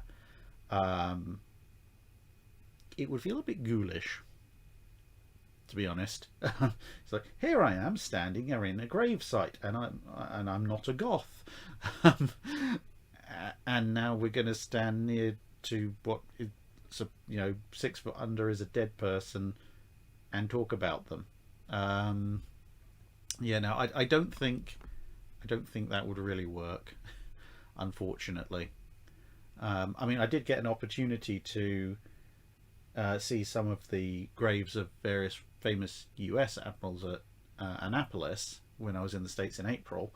But I think it's basic respect of if people are going to let you see them in the first place, you don't really stop filming there.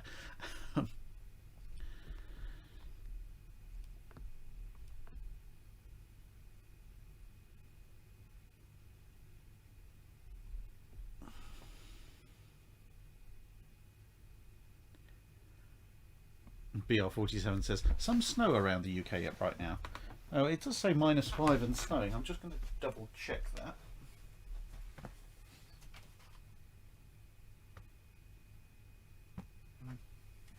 Nope. If there's snow in the UK, it is not here, which is sad. I like snow.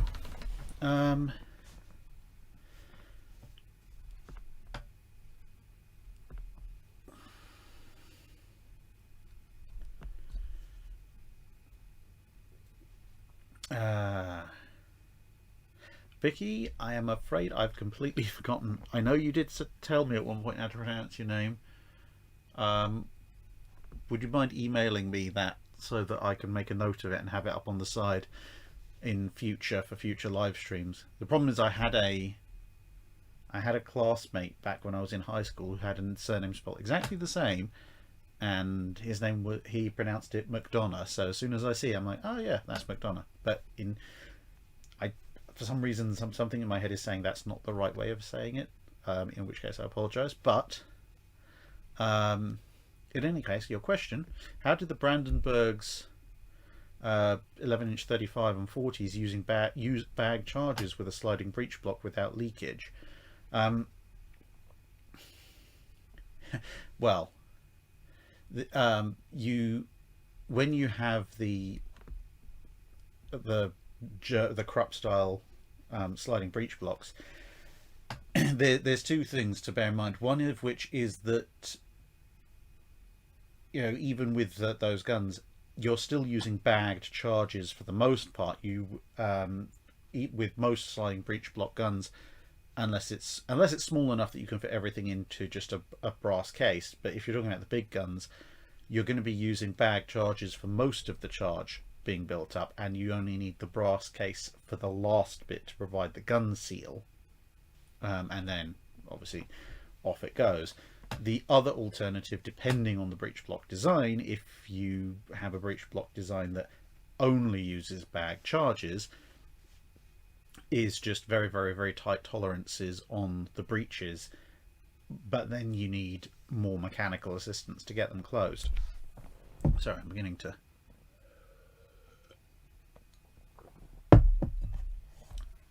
voice is beginning to go. Right. The 4,633 Tears of Madness asks, thoughts on the Oka suicide plane? Was it effective, or was it just another crazy wonder weapon like the Kai-10 torpedo? On paper, I think it has the potential to be considerably more effective than a Kai-10, largely on the basis of the fact that the Kai-10 is almost impossible, not quite impossible, but almost impossible to steer successfully without being spotted and blown out of the water, and is actually a relatively slow weapon. I mean, if you get hit by a Kai-10, you're probably doomed, but you're very unlikely to be hit by one in the first place. The Oka, on the other hand, is pretty quick and again carries a fairly hefty warhead. The flip side is, of course, the Kai-10 lets water in the bottom, the Oka usually lets air in the top, unless you get an absolutely perfect side-on strike. So in a kind of, you start out at maximum engagement range and both head in, the Oka is more likely to hit than the Kai-10 is. The flip side is that the Kai-10, unless an lucky anti-sub unit finds the mother submarine, the Kai-10 is really only otherwise engageable when it's on its attack run, whereas the Oka, you can intercept the mother plane that's carrying it before it gets into range, which makes the whole thing a little bit more difficult to pull off. And of course, it's a giant flying bomb. If you do hit it with anti-aircraft fire, it's probably not long for this world. Kieran asks, have you had the pleasure to ride on any small steam pleasure boats? Depends how you define small. I think the smallest steam-powered craft that I've been on was like a 2-deck river ferry. But nothing, any boat I've been on that's smaller than that has been, diesel powered or something like that.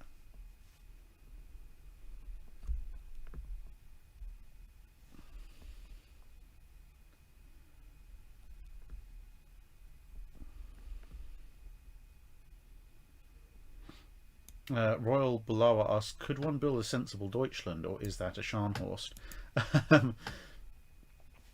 I mean, 11-inch guns on the ostensible displacement of the Deutschlands, something's got to give. In theory, you probably could build a faster one, but you're going to be trading off range. So, yeah,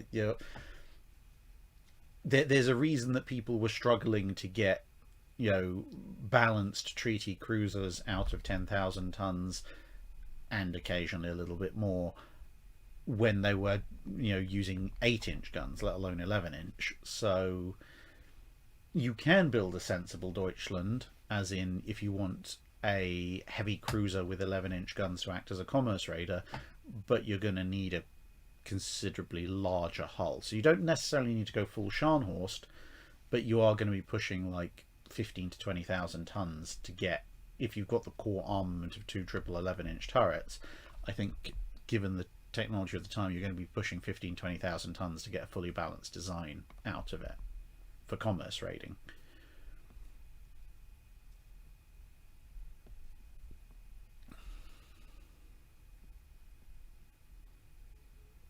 Jamie Peters, a visit to Discovery to cover her advanced design and construction as well as her part in Scott's ill-fated expedition.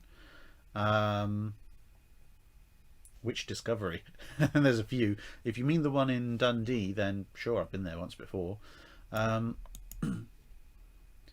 Class 47, did South American countries, once they joined in the Second World War, ever use or offer to use their ships in various areas outside their locales? The Brazilians used their ships to escort their troop convoy over to Europe, but broadly speaking, local security was their main thing, which saved the Allies from having to do it.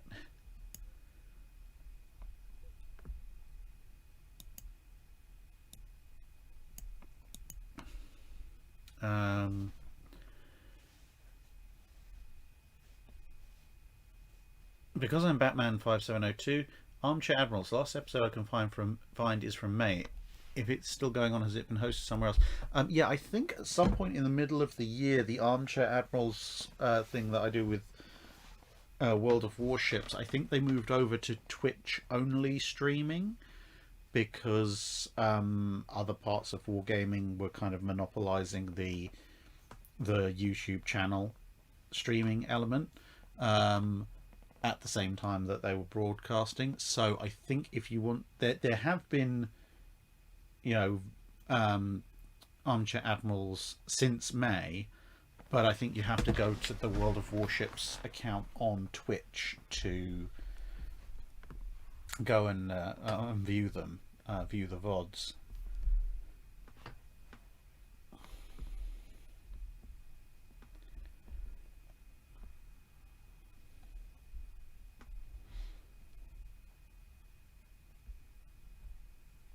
Right.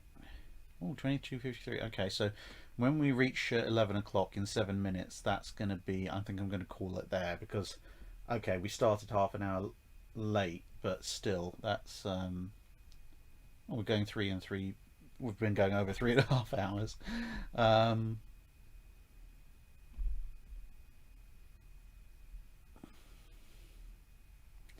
Right, so with apologies, I'm going to skip down to near the end of the questions so that I can grab a few before we wrap things up. I was feeling tired for some reason, and now I know why.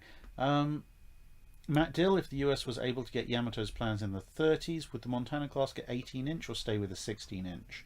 Or would someone bring up Tillman 4.2? I think they're pretty much going to stay with the 16s.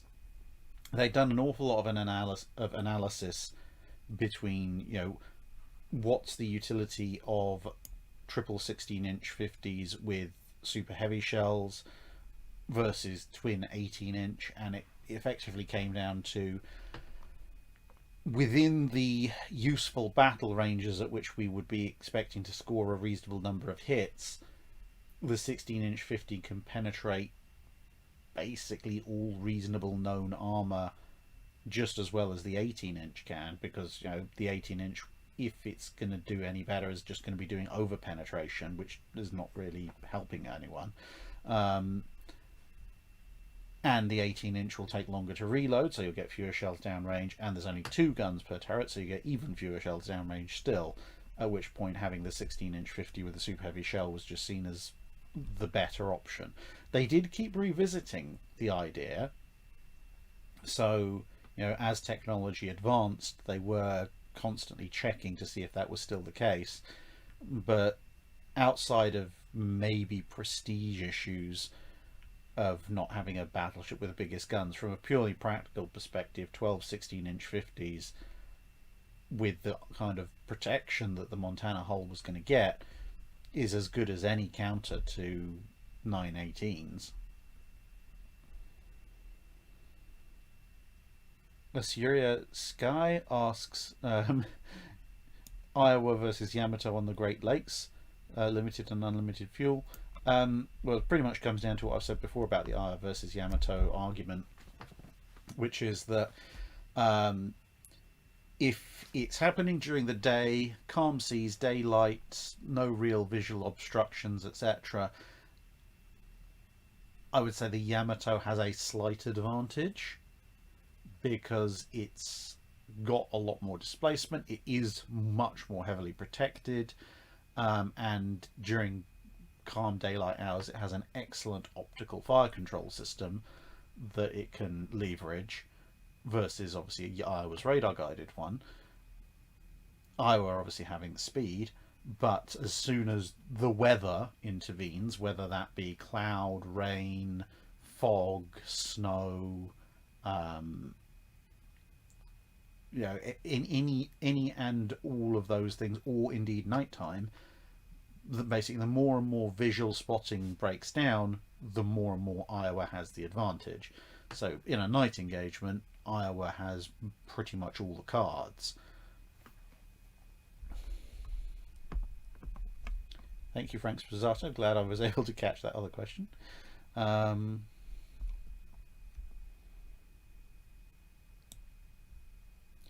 Enterprise 1. Could US Navy sailors take over a U-boat and sail it without training, like they did in U-571? No. No, because, well, if they don't read German and they aren't familiar with the layout of the submarine, like where in particular is this valve or that other valve or whatever, then yeah, they're not going to... It's not like all submarines have exactly the same layout. It's not like if you are even in the US submarine corps, if you go from a Gato or Gato or whatever to a Tench or a Balau or whatever, you're going to need a degree of retraining and refamiliarization. Even though you can read the language and a lot of the systems are very similar, you're still going to need a period of training so that you're used to the differences. You stick a bunch of sailors, which, as you say in your question, who don't have any specific training on a German U-boat, they're not, most of them won't be able to even read what the labels say, and it'll be laid out in such a completely foreign way. They might eventually work out what all the things are supposed to do and what order they're supposed to do it in, but 99 times out of 100 they probably have sunk the sub with them on it before they work all of that out.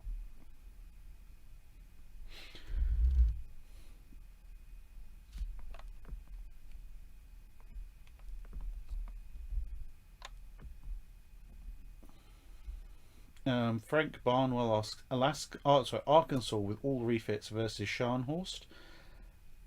I'm afraid I'm going to have to give that to the Scharnhorst purely because even with all her refits, Arkansas will face a range deficiency against Scharnhorst, and Scharnhorst is by far and away the faster vessel, so it can just, if it wants to, sit in a bracket where it can hit Arkansas with 11-inch guns, and Arkansas probably physically can't hit it with the 12-inch, or not particularly reliably if Scharnhorst wanders a bit closer.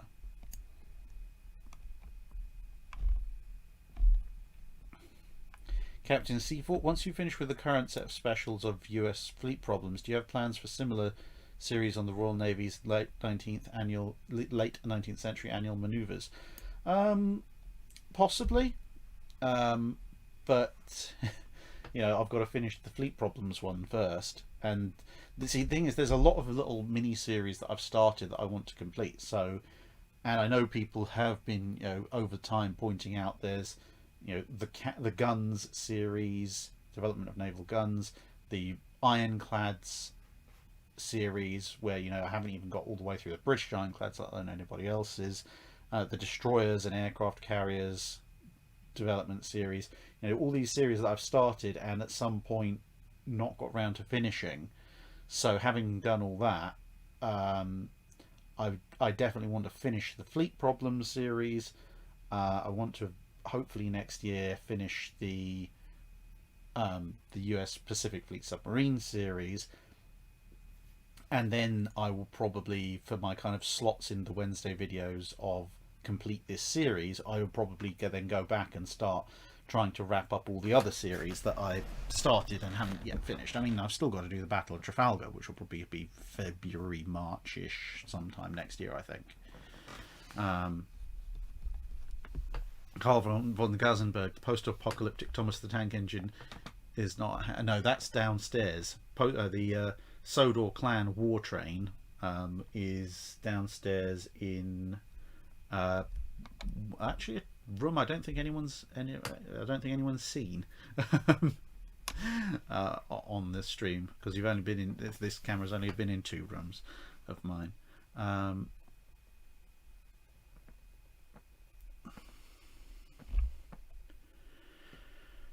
Right, so we have hit 11 o'clock. I desperately do need some sleep. And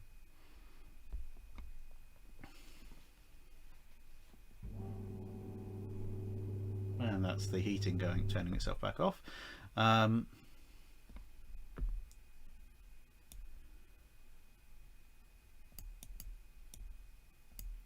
Okay, so I'll do 2 more questions. Eartha Ryton, what if Germany converted their old cruisers and destroyers into fast transport? How would this have affected the Norway campaign? Well, the Germans pulled off the Norway campaign in and of itself relatively well, but old cruisers and destroyers into fast transports, well, they got the troops ashore anyway. It was the warships that took a bit more of a battering, and the other problem, of course, is that some of the stuff that was coming with reinforcements, both in terms of supplies and men, that got stopped, they were coming in conventional merchant vessels specifically to try and evade detection. If you have something that is very blatantly an old cruiser or an old destroyer, it might be faster, but it's also going to be very blatantly obvious that it's a troop transport, at which point it's much more likely to be stopped. Galvam Gazenberg says he promised the post-apocalyptic Thomas in build rooms. Yeah, and maybe once it's completed, the room that it's in will feature in a live stream. So. Luke's 3D, will you ever cover naval history after World War II? At the moment, basically, roughly, Korea is the upper limit that I'll cover. Unless, as I say, the caveat is, if I'm going beyond basically the Korean War, then it has to be as an interview with someone who was actually there. So, Falklands War, I do know a few people who serve there. I could interview them. Obviously, I've interviewed Captain Sequist, and I have another one coming up later this month, actually, about the Type 82 destroyer HMS Bristol. So that'll be those. That is, I think, basically it for tonight. Thank you very much, everyone, for coming and supporting the live stream. I apologise if I did miss any questions that you were trying to ask repeatedly, but there is only so many hours in the day, and there's only so many questions I can answer at one point. Hopefully later this month I'll be able to catch up with the Patreon Q&A stuff that I've gotten a little bit behind on, and so hopefully when we go into 2023 I might be able to do occasionally some of the just direct Q&A without any intervening Patreon questions, stuff that we've done before, but we shall see. Anyway, thanks very much, everyone, and see you later. Bye.